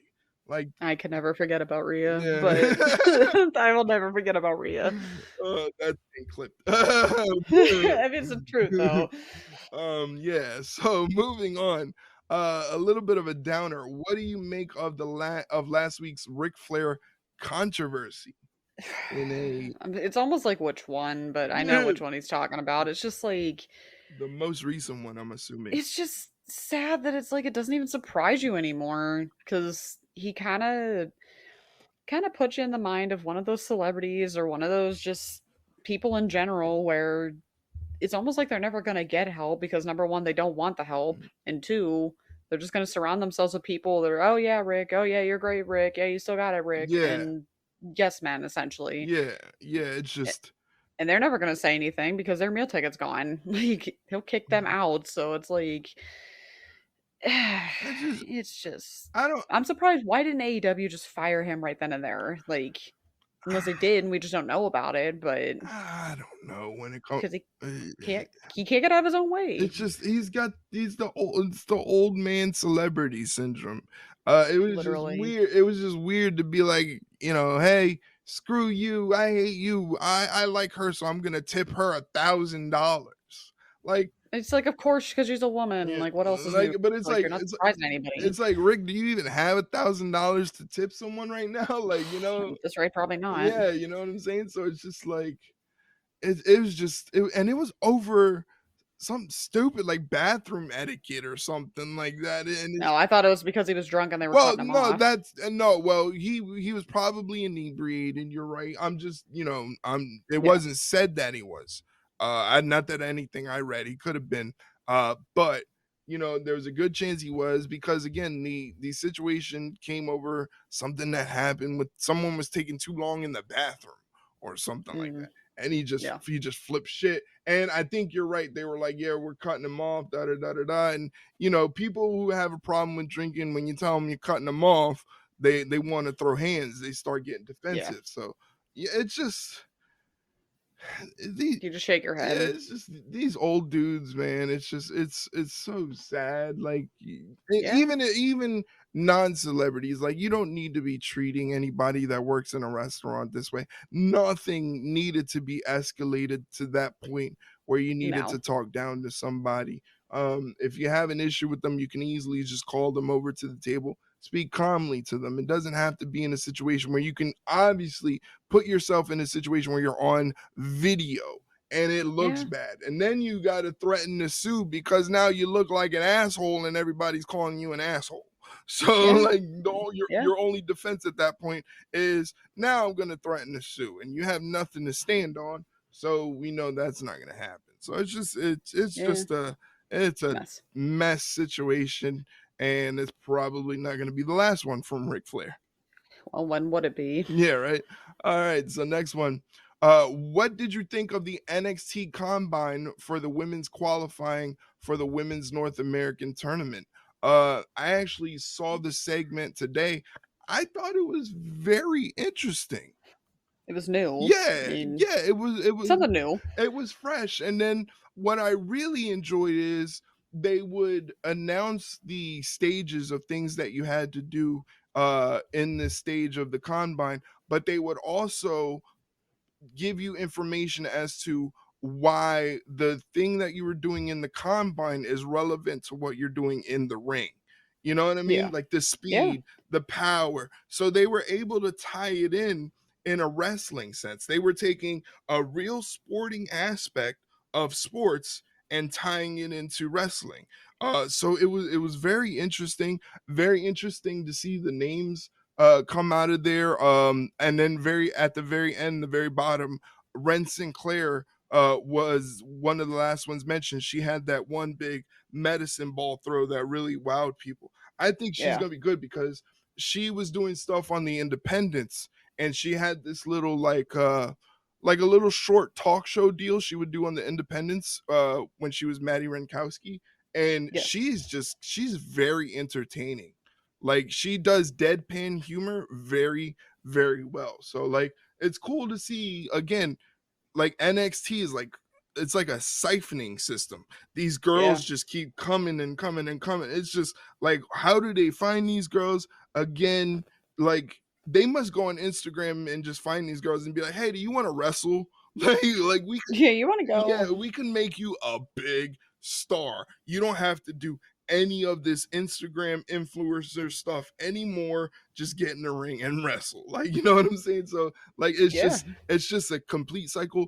It gives the women credibility, like it makes them real athletes. Like, you can't deny these women are complete badasses. If you do, you're just a weird misogynistic hater. Yeah. To speak the truth. You know, Speak it. so all right, next one. Do you agree with Bully Ray about the Trent Beretta Orange Cassidy match? Um, Uh, I must what did he say? I must have missed I'm that one. assuming he's talking about Bully Ray having an issue with Orange no selling the pile driver on the steel steps. And then Oh, yeah. I Yeah, yeah, think yeah. he no sold another pile driver like after that. You know? Yeah, I can see where he's coming from Yeah, because 9 times out of 10 to I mean, a normal person, let alone just a wrestler, that would usually incapacitate somebody, right. so, yeah, to have him kinda still stumbling up after, what, 5 seconds, so yeah, I can see where he's coming from with that one. My big thing with it was kind of just going off the whole Chuck and Trent match. It's just like, why are we doing this all of a sudden? Like, there's no like real build up, no pull Right. apart brawls really. It was just like, all right, we're gonna have the match and that's it. It's Yeah. like, okay, like you could have even had this on 0 hour, or whatever they call it, the buy-in, Mm, and double or nothing. It's mm, just like I feel like they just ran through it so quick that it was just like you could have easily had like the second to last match in this feud a couple months from now be Chuck and Trent mm. in the street fight, unless of course he was never going to wrestle after this and they just didn't have a choice. But normally this shouldn't have been over as quickly as it was. It was just, I don't know. Yeah, It just seemed rushed to me. yeah. It's But not like he can wrestle Statlander at this point. I mean, I'd like to see it because that would kick his ass. But Yeah. Um, neither here nor there. yeah, to me, it's like, you could look at this and you look and you say, "Oh, it's Bully Ray. He's probably doing the old man yells at Cloud bit." Mm, But the no. thing was, when I was watching it, I even made a note in my head that's like, "Damn, he really didn't let that moment soak in that he just got pile Nope. driven on the steps." So if I make a note of it and it's something that's stuck in my brain, because usually I'm just like, I look at things like that and like botches, and it's like I don't care about that stuff. It's part of wrestling. But for me to Yeah. like mental note, like, damn, he probably should have sold that a little bit more. That means it definitely stuck out in a lot of people's eyes. In the grand scheme of things, it's no big deal. The match was still pretty good. But again, small things Go like along. yeah, small things like that you critique because the critiques will make your character and you as a wrestler better. Yeah. This is not a nitpicking situation to be a dick. This is just like, if he would have no sold that, it would have definitely impacted the match. It could have been Yeah. something you could have built on, because Orange Cassidy really has a tendency to put his body on the line, so his neck could have been compromised. He could have went for a move like maybe beach break, but he couldn't do the full extension lift because his neck and his Yeah. back, because of the pile driver.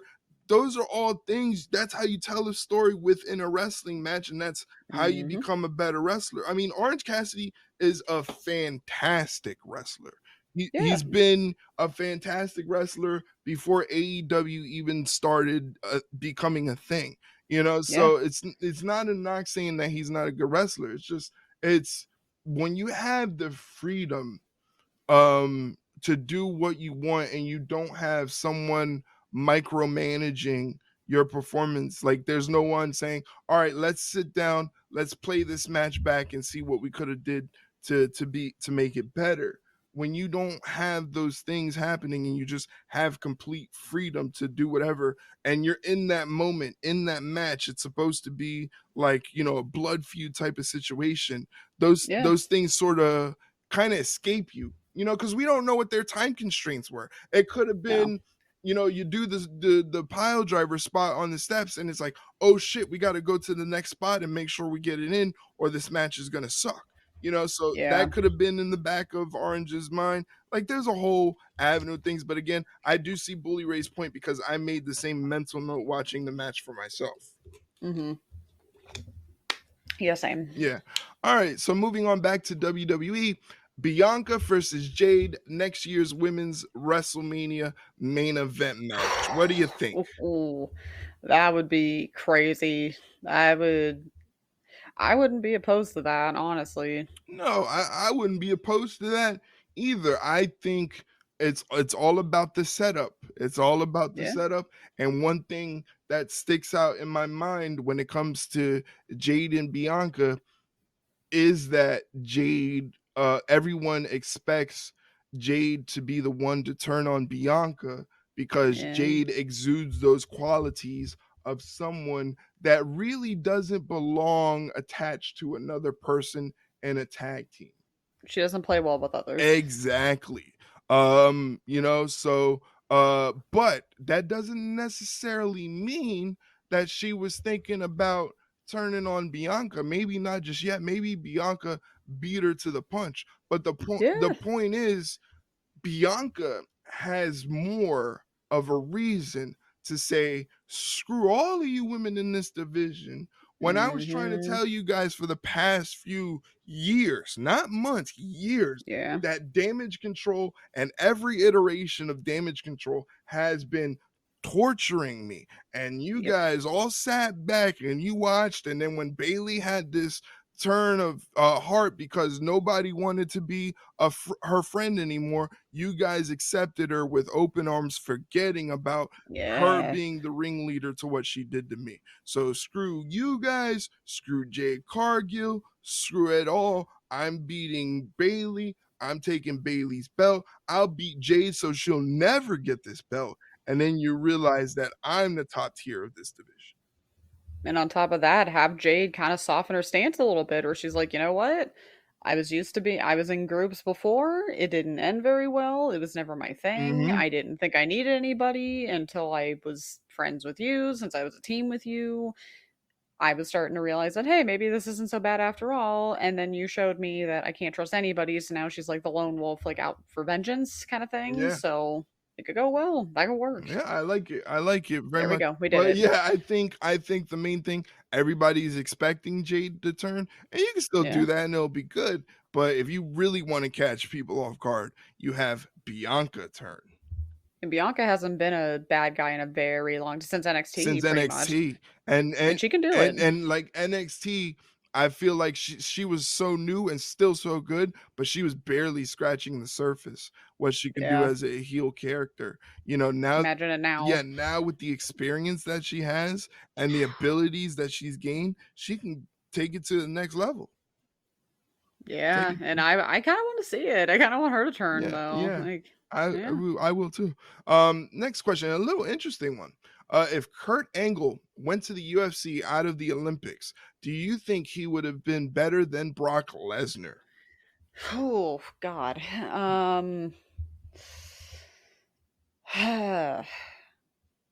It's a tough one. Yeah, yeah. It's a tough. You would have to be well versed in MMA and UFC. Like the knowledge I have for this question is very surface based, and it's Yeah. just like, from what I understand, and Kurt Angle's training, the training Hmm. he did to get to the Olympics, to get to the gold medal, the people he was training with, like Dave Schultz and Yeah. things like that, like those people were very influential, legendary people in the amateur wrestling background. The thing with Lesnar, he was such a freak athlete. He wasn't exceptionally great at one thing, but he was pretty good at almost everything. So Yeah. like he wasn't going to take you down and grapple you and try to out wrestle you. He could with wrestling power based moves, but his thing in MMA was just, I'm going to try to knock you out. Yeah. um, but Kurt Angle, you want to talk about MMA, his skills in amateur wrestling translate seamlessly into MMA with his wrestling background. He could have been Yeah. the top of the UFC based on his wrestling ability alone. And then you mix in, if he were to train any sort of mixed martial arts style like Brazilian jiu-jitsu or something like Yeah. that, where he could pick up submissions, um Yeah. he would have been an absolute monster in MMA. So just based off Yeah. what I know about Kurt Angle's extensive amateur wrestling background, I probably would go Angle over Lesnar. Again, Lesnar was just a freak, and he made himself look so intimidating to his other opponents that, like, unless you were like Frank Mir, who took down Brock Lesnar, like, you really had to go into it just not giving a damn thing. Like you didn't Yeah. care about anything. Nothing to Yeah, lose. exactly. You had nothing to lose, so you're just going in there to do your thing. And like I said, with the case of Frank Mir, he was the only guy to kind of be the one to quell Brock Lesnar in UFC. So, Yeah. so again, if he could do that, Kurt Angle would probably, in an MMA setting, would probably have dismantled Lesnar. I would have liked to see it too. Yeah, I would have paid money for that. that's an interesting debate, for diehard MMA and wrestling fans. That would Yeah. be interesting to see what the conversation would be around that. The discourse on that would be fun. Yeah, it would be fun because it would be very intelligent. You would hope. You hope so. Yeah. All right, here's another thinker. If you could go back and change any wrestling storyline for the better, what storyline would it be? That is whew. That's the amount. The possibilities here are endless. Okay, so the one that I was thinking of that stuck out in my mind, and of course it's going to be a biased answer, but it actually does make some sense. When I was listening, when Mom and I were on the way to Philly for WrestleMania, we were listening to Becky Lynch's book on Spotify, and right off the bat, she pretty much starts with talking about the WrestleMania match she had with Shayna Baszler at that would have been WrestleMania, what, 37? Okay. I think, was it 37? I think it was 37. Mm-hmm. I'm double checking for reference here. Yeah, because you don't want to be you don't want to say it wrong. Yeah, you don't want to get it wrong and somebody finds it on the internet and then we lose all credibility.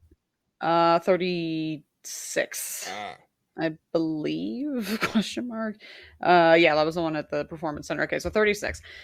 So that one, I remember Becky explicitly saying in that book, I wanted Shayna to beat me for that title. Yeah. She's like, I pitched it to Vince because she said I could feel the fans turning on me.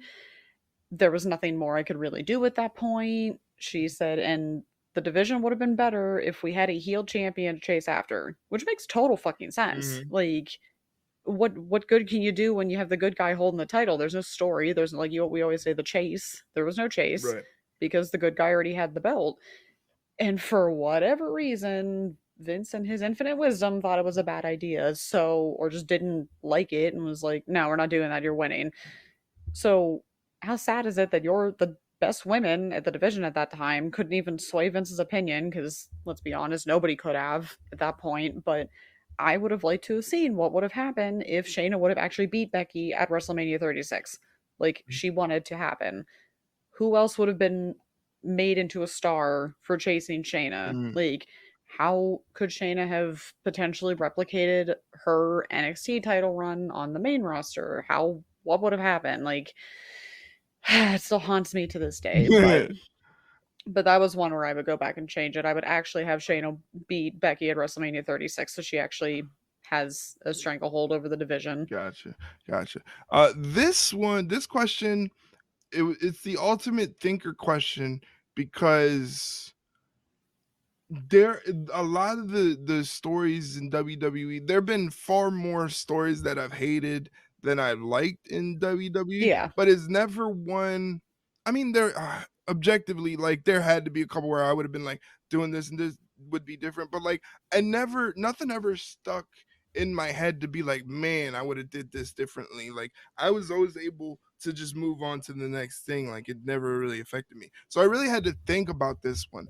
And the only one that I could logically come up with that I think made the most sense to change, it's going to be very interesting. I would have had CM Punk beat The Undertaker at WrestleMania. I would have had, instead of Lesnar being the one to end the streak, I would have had Punk being the one to end the streak because that was, to me, probably Undertaker's last great WrestleMania match. True. That's true. The build up to that match was fantastic. Incorporating Paul Bearer, who sadly passed away, incorporating him into the angle, knowing that if he was around, he would have loved the fact that his death was used in a storyline. Incorporating that the way they did, the build up, the actual match being a very good Undertaker match for someone who was already past his prime in his career. For him to have that match with CM Punk, you know, after having those legendary matches with Triple H and Shawn Michaels for all those years, you know, to be able to have that match was great. It would have done so much for Punk, who was just like, I just want a main event WrestleMania. Maybe this wasn't the main event, but ending the Undertaker streak. Good I enough. Just as good. I remember the initial reaction I had with a friend of mine watching Brock Lesnar win. It wasn't so much, wow, I can't believe he won. He shouldn't have won. It was more so, Brock Lesnar can't lose for the rest of his career. You know, like Yeah, he just literally. ended the streak. There's no one on this planet that should be able to beat Brock Lesnar. That could have did wonders for CM Punk, and maybe he would have stuck around. Um, yeah, Maybe. you know, but I just think if I had to flip something, I would have rather given the streak to CM Punk. I mean, he came out with the whole Living Color entrance. It was just cool. He had the Undertaker inspired gear. The build up was great, especially for the time, because this was when WWE stories were kind of in the shitter, you Yeah. know? So Yeah, so yeah. to have a story like using Paul Bearer's death, you know, in this angle Yeah. to be, and like people are like, "Oh shit, this is good." You know, that Yeah. it was just would have been perfect for the time. So that would have been my choice. Honestly, that's a good one, except I feel like if I had a second choice, I would probably go off of yours, except I would pick somebody completely different. I wouldn't have picked CM Punk to end the streak. I would have picked Bray Wyatt to end the streak. Ooh. Yeah, that would have made sense because Should yeah, have, honestly. because Undertaker, his plan was to pass the torch essentially to Bray Wyatt and be like, okay, you're the dark gatekeeper of this whole deal now. You know, I Yeah. trust you because of the way you conduct yourself with your coworkers, how cryptic you are and close to you are to your characters, where you keep them sacred and you know you don't blend the lines and stuff like that. So yeah, Yeah. that would have been a good choice too, Yeah, what could have been? because that match with Bray was good enough to make us like, oh, make us go like, okay, like Undertaker just had an off night basically, you Yeah. know, like he Yeah. this is the Undertaker we know, you know, that you know he had a Exactly. credible match against Bray Wyatt that year. So yeah, I would have taken that too, If only. if only. We could have hoped. More another thinker. If you can hang with any wrestler for 24 hours outside of their character, who My would it God. be? Is he trying to make me as unoriginal as possible? Like, We already know who you're gonna pick. of course it's gonna be Shayna. I can talk about Star Wars and video games for I 24 mean, hours. Sign me up. Like, come hang out on. with your idol. Who wouldn't want to? Literally. And again, it's not like we wouldn't have anything to talk about. Talk about video games, talk about Star Wars. Yeah, Like, come on. yeah. That was easy. So Shayna would be your pick.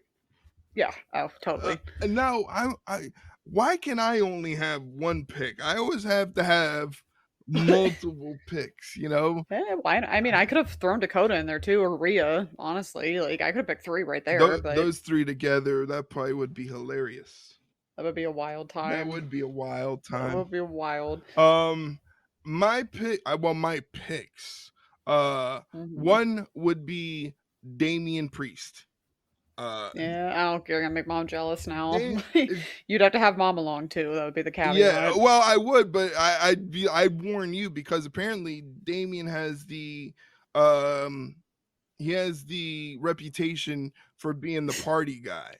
You know, so If you think that means anything to yeah. her, she's not gonna care. She'll go But along I with mean, like, it. who wouldn't want to hang with the party guy? You know what I mean? Yeah. Um, Yeah.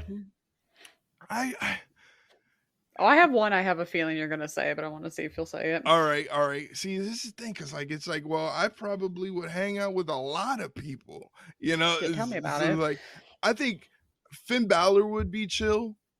Okay. Finn Balor would be chill. I'm still waiting for one. Uh, I See the brain cells working I today. think I think Jesus Christ, who's someone? I mean, R-Truth obviously would Oh God, that's probably a have me dying of laughter the oh entire God. time. A, I'm a, a lot surprised. of people would say, if they knew me, would say Malachi Black. Yeah, that's the one I was gonna say. See, Like, the thing is with Malachi, he's so well spoken and well read and knows everything about a lot of different things, yeah, that I would be intimidated to kind of hang out with, like, who, like, it's like I have it's like having a third grade education trying to talk to someone who's on a mental level. It yeah. wouldn't work. Like, what the hell do we talk about? I mean, I mean, you could just stare at him in awe. yeah, Like, yeah, that's probably what I'd be like, wow, you're really as scary cool. looking in real life as you are on TV. You know, you know, Yeah, people would say the same thing about Brody King, but yeah. Brody King reminds me of guys back when I used to put shows together for the local bands. Brody King reminds me of a guy that would hang out with a group here we had in town called FSU. And Mm. FSU, not to be confused with the hardcore gang that's in, like, on the FBI's most dangerous gangs list. Yeah. Our FSU, their whole deal was to be dicks. Mm.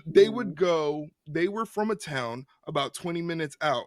And if there was a show in any other part of town that would take one of their signature bands, let's just say, they would go to Mm. that show and cause chaos with, like, moshing and everything just to get it shut down. Uh, I had it happen to me.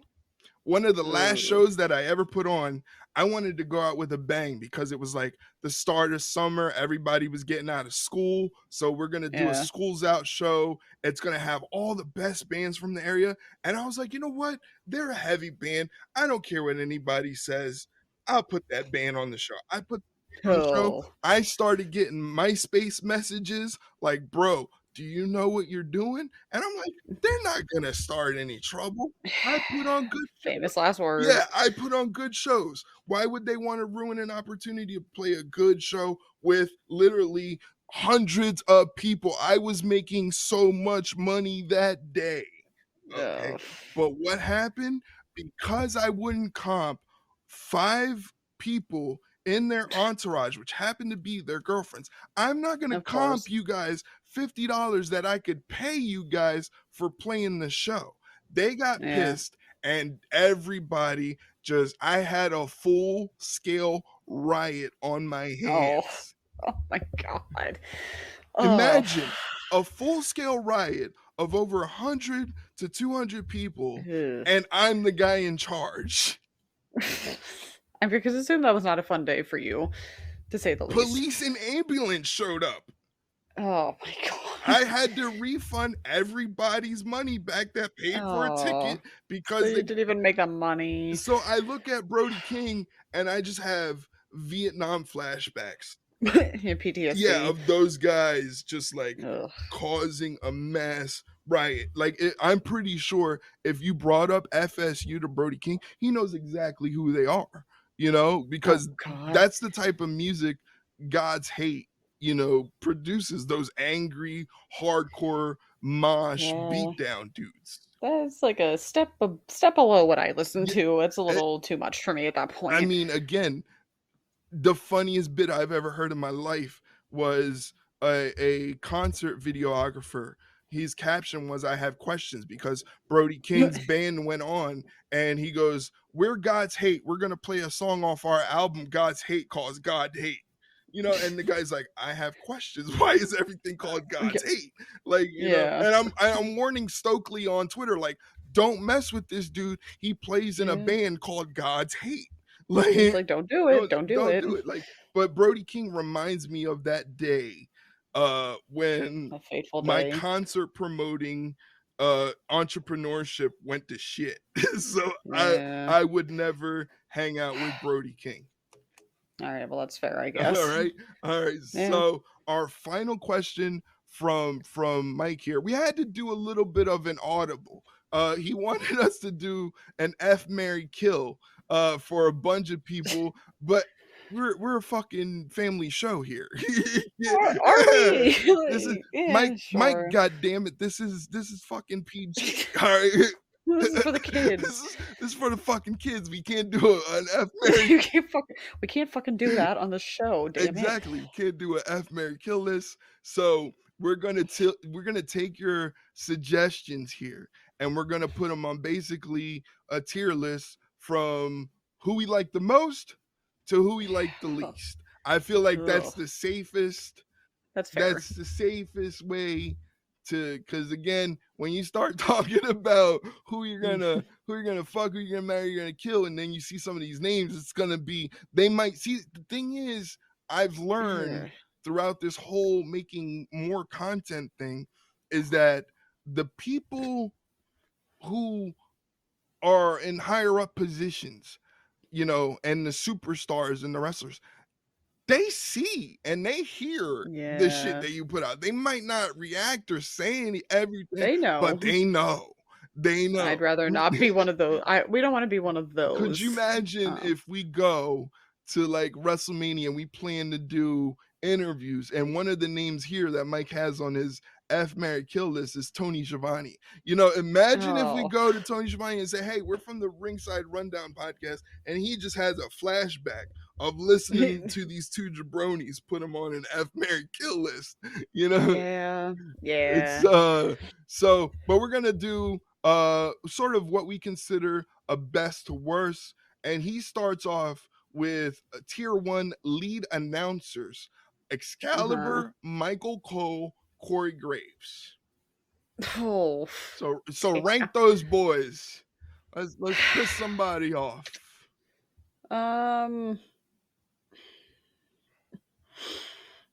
Oh God. See, this is tough for me because Corey's a Pittsburgh boy, so I'm already kind of Man. biased. Yeah. I'm gonna put.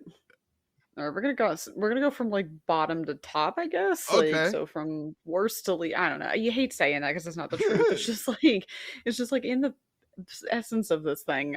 Excalibur, Corey, and Michael. That's your worst to best. Yeah. Excalibur, Corey, Michael. Okay.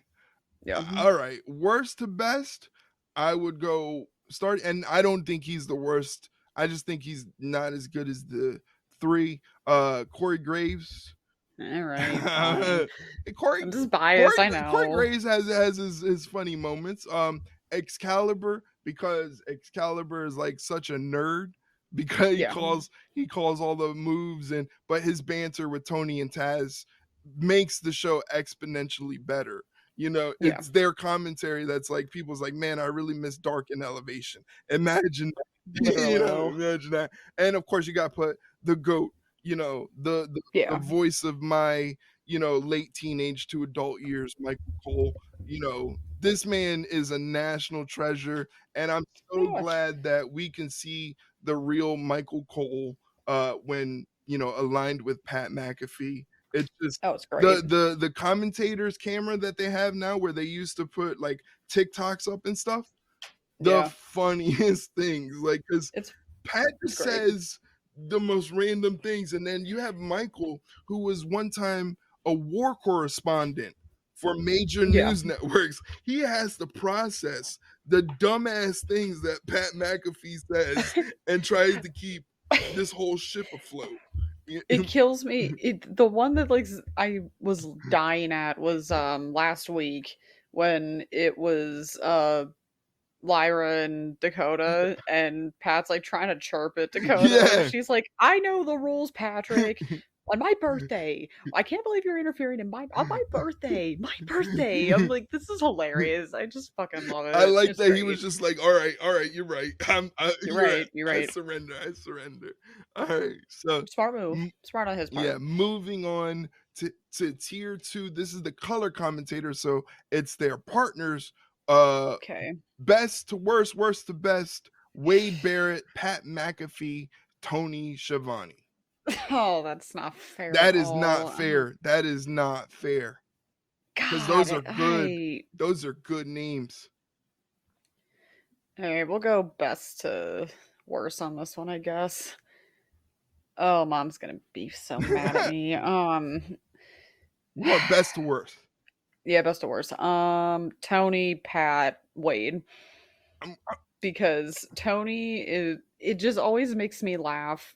Just he is so over Nigel McGuinness's yeah, shit every day, and he's just like, if I could smack you, I will. I just love the like contempt, just the like I don't even want to be here right now kind of attitude for him sometimes. yeah. Those smart like snarky little comments just get me every time. Yeah, sorry, mom. She likes Wade, so I'm like, I'm sorry. gonna have to go the same exact order you did. Yeah, Yeah, Tony and Nigel kind of give me Bobby the Brain Gorilla Monsoon vibes. You know, to yeah, the point where Tony has said more than once on commentary he's hit him with the "Will you stop?" because some of the stuff yeah. Nigel says is just outrageous. The Wild. the the the fact that Kyle O'Reilly, he's type 1 diabetic, you know, and Tony Yeah. wanted to bring light to that, and Nigel just chirps, "Let's not sugarcoat it, Tony." Like, you And Tony's just know, like, like, and he hits him with the "Will you stop it?" It's just, oh, it's just it's great. great. It's just perfect. So I would go the same route. Wade Barrett is a fantastic commentator. He is. He's He is. he's really, really good. He's a perfect match to Corey. Pat McAfee is just Pat. you just gave a frat boy, you know, the color The commentator way. position and just said go crazy. And he And does. it's just gold, you know. So that's the Yeah. same order. And then for the last one, we're going with the backstage interviewers. Here's the name for backstage Oh. interviews: Byron Saxton, Renee Paquette, Kelly Kincaid. um. Oh boy. I'm surprised he didn't do the ring announcers while he was He at should have it, did the but ring announcers. Speaking of ring announcers, I how don't was that know. Lillian Garcia Oh, that was surprise last wild. night? And just a real cool moment for her to publicly in the ring, you know, give Samantha Irvin her Yeah. flowers. You know, That was yeah, great. because Lillian's That a was legend. You know, literally. I don't think she ages either. yeah, She. she's got that Winifred from Hocus Pocus deal. You know, Yeah, she's siphoning off of she's somebody. siphoning. I'm gonna find out. I'm gonna ask her. I'm gonna find out who it Yeah. is. All right. So Byron, Renee, Kelly Kincaid, best Um, to worst. okay, best or worst. Renee, Byron, Kelly. Yeah. Only Just because I don't see enough of Kelly to have an opinion, so unfortunately she just by ye- default is kind of at the bottom. But yeah. Renee, I mean, come on, Renee was always going to be number Yeah, one. Renee is very much. I always thought of Renee as like our generation's or this current generation's like Mean Gene. Like she's just Yeah, she may not be great at commentary, which I thought she was actually pretty good. I felt like people yeah, were giving her too much flack, but like I agree. in terms of doing the backstage interviews, she's just a consummate professional about her job. I love when you know, Mox and Eddie were kind of beefing, and she had no choice to kind of be in the middle of that, you know, Yeah, because that's her husband's best friend, you know, so by default, you know, so they had to make her a little piece of that, and I thought she really excelled at that. She is one of the pieces of AEW that give AEW credibility, I feel yeah, like I actually enjoy watching the pre-shows with her and RJ. I yeah. think The wrestle ons. yeah, the wrestler they're fantastic. I think they make that pre-show very interesting. Their banter back and forth. Like you said, I don't really know much about Kelly Kincaid. Only seen a small sample size of her work. I feel like Byron Saxton. He's good at his job, but I feel like he wanted so much to be what Vince McMahon wanted him to be that he's Hmm. kind of relegated into that dorky role. Like he gets made fun of a lot for being kind of that dorky guy, you know. But Yeah, one of the funny, I always remember his first ever time doing commentary that night that Michael Cole got F5 by Brock Lesnar. And I yeah, just remember how bad he was because he was so afraid to like use his voice inflection, be animated, and be enthusiastic. He was just so nervous that I was just like, yo, this dude is actively the worst commentator since Mike Adamle. Like, but like he Yeah. eventually got better and he was able to lend his voice to some big moments. So shout out to Byron Saxton, who, like, in years time from now, we could be talking about him like, hey, put him in the Hall of Fame for his work. Yeah. You never know. Yeah. You just can't be Renee. She's just so good at her job. And you want to talk about wrestlers and people to hang out with? I'd love to hang out with Renee. Yeah, that'd be a fun time. I'd be like, Renee, can you cook me up some feast? Because you look like, I mean, she has her own cookbook. Like, Yeah. I mean, what more do you want? Like, I need a meal. How do you maintain Moxley? After he's Literally, how bled, do you deal with it? after he's bled buckets, what do you do to replenish him? Like, give me the scoop. But there it is. Those were all of Mike's questions. How did I do? Taking up your spot. You did good. I did good. Yeah, give you the stamp of approval. All right. I got your approval, so we're good. Do we have any more questions? No, I believe we did it, and we did it pretty early too. Wow. Look at us go. go. Look at us being productive and stuff. Yeah, that's what happens when I show up early. Well, again, thank you guys if you've been listening for the past 2 hours to our banter about what's going on in professional wrestling and some really, really fun questions from Mike there about wrestling. Hope you guys enjoyed it for the past 2 hours. Just to let you know, this podcast is available on every platform you can think of, all the big ones like Spotify, Apple, Google, Amazon, Audible, iHeartRadio, basically wherever you listen to podcasts, it's available. It's also available on YouTube because now YouTube has their own thing where you can upload podcast episodes. So that's pretty cool. So it's available on YouTube as well. If you need to find the links, like I said, if you can't find it on any of those platforms or the platform of your choice, just send us a DM. We will send you a link to the podcast on your platform on a silver platter. Caveat is you got to give us the silver platter back because we only have one and they're expensive. 101. And that'll lead us to where you can find us. Basically, we used to be just Twitter and Instagram exclusive. We're still on there at Ringside Rundown. So you can follow us on Twitter and Instagram to get updates on the show.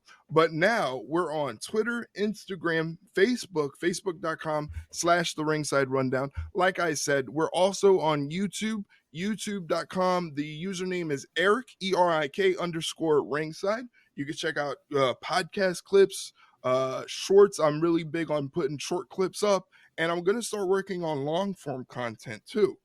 Besides the podcast, and we got some stuff in the works there. So check us out on YouTube. We're on TikTok, and we also do live watch along streams on Twitch, twitch.com/ringside rundown.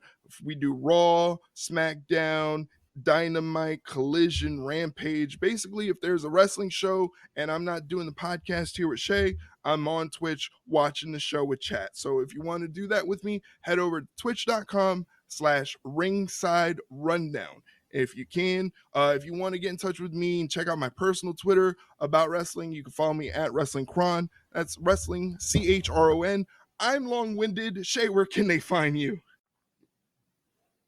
Yeah, and you can find me on Twitter at ShaileenHickson21, talking about all things, pretty much whatever I feel like on the day. Like, it could be video games, it could be sports, it could be wrestling, it could be music. It just depends on what's going on that day. Yeah, see, you're more well-rounded than I am. Like, if you want to call it that, sure. my brain is wrestling, New York Yankees baseball, and that's about it. Yours, you got it. You're well-rounded. You like a whole bunch of different cool stuff. I gotta keep track of a lot of things. I tell you. Well, no more plugging platforms, no more rambling about wrestling. For Shay Hickson, my name is Erik Vasquez, and we're gonna get the heck out of here. Thank you for joining us on the Ringside Rundown. Have a good night. See you later, guys.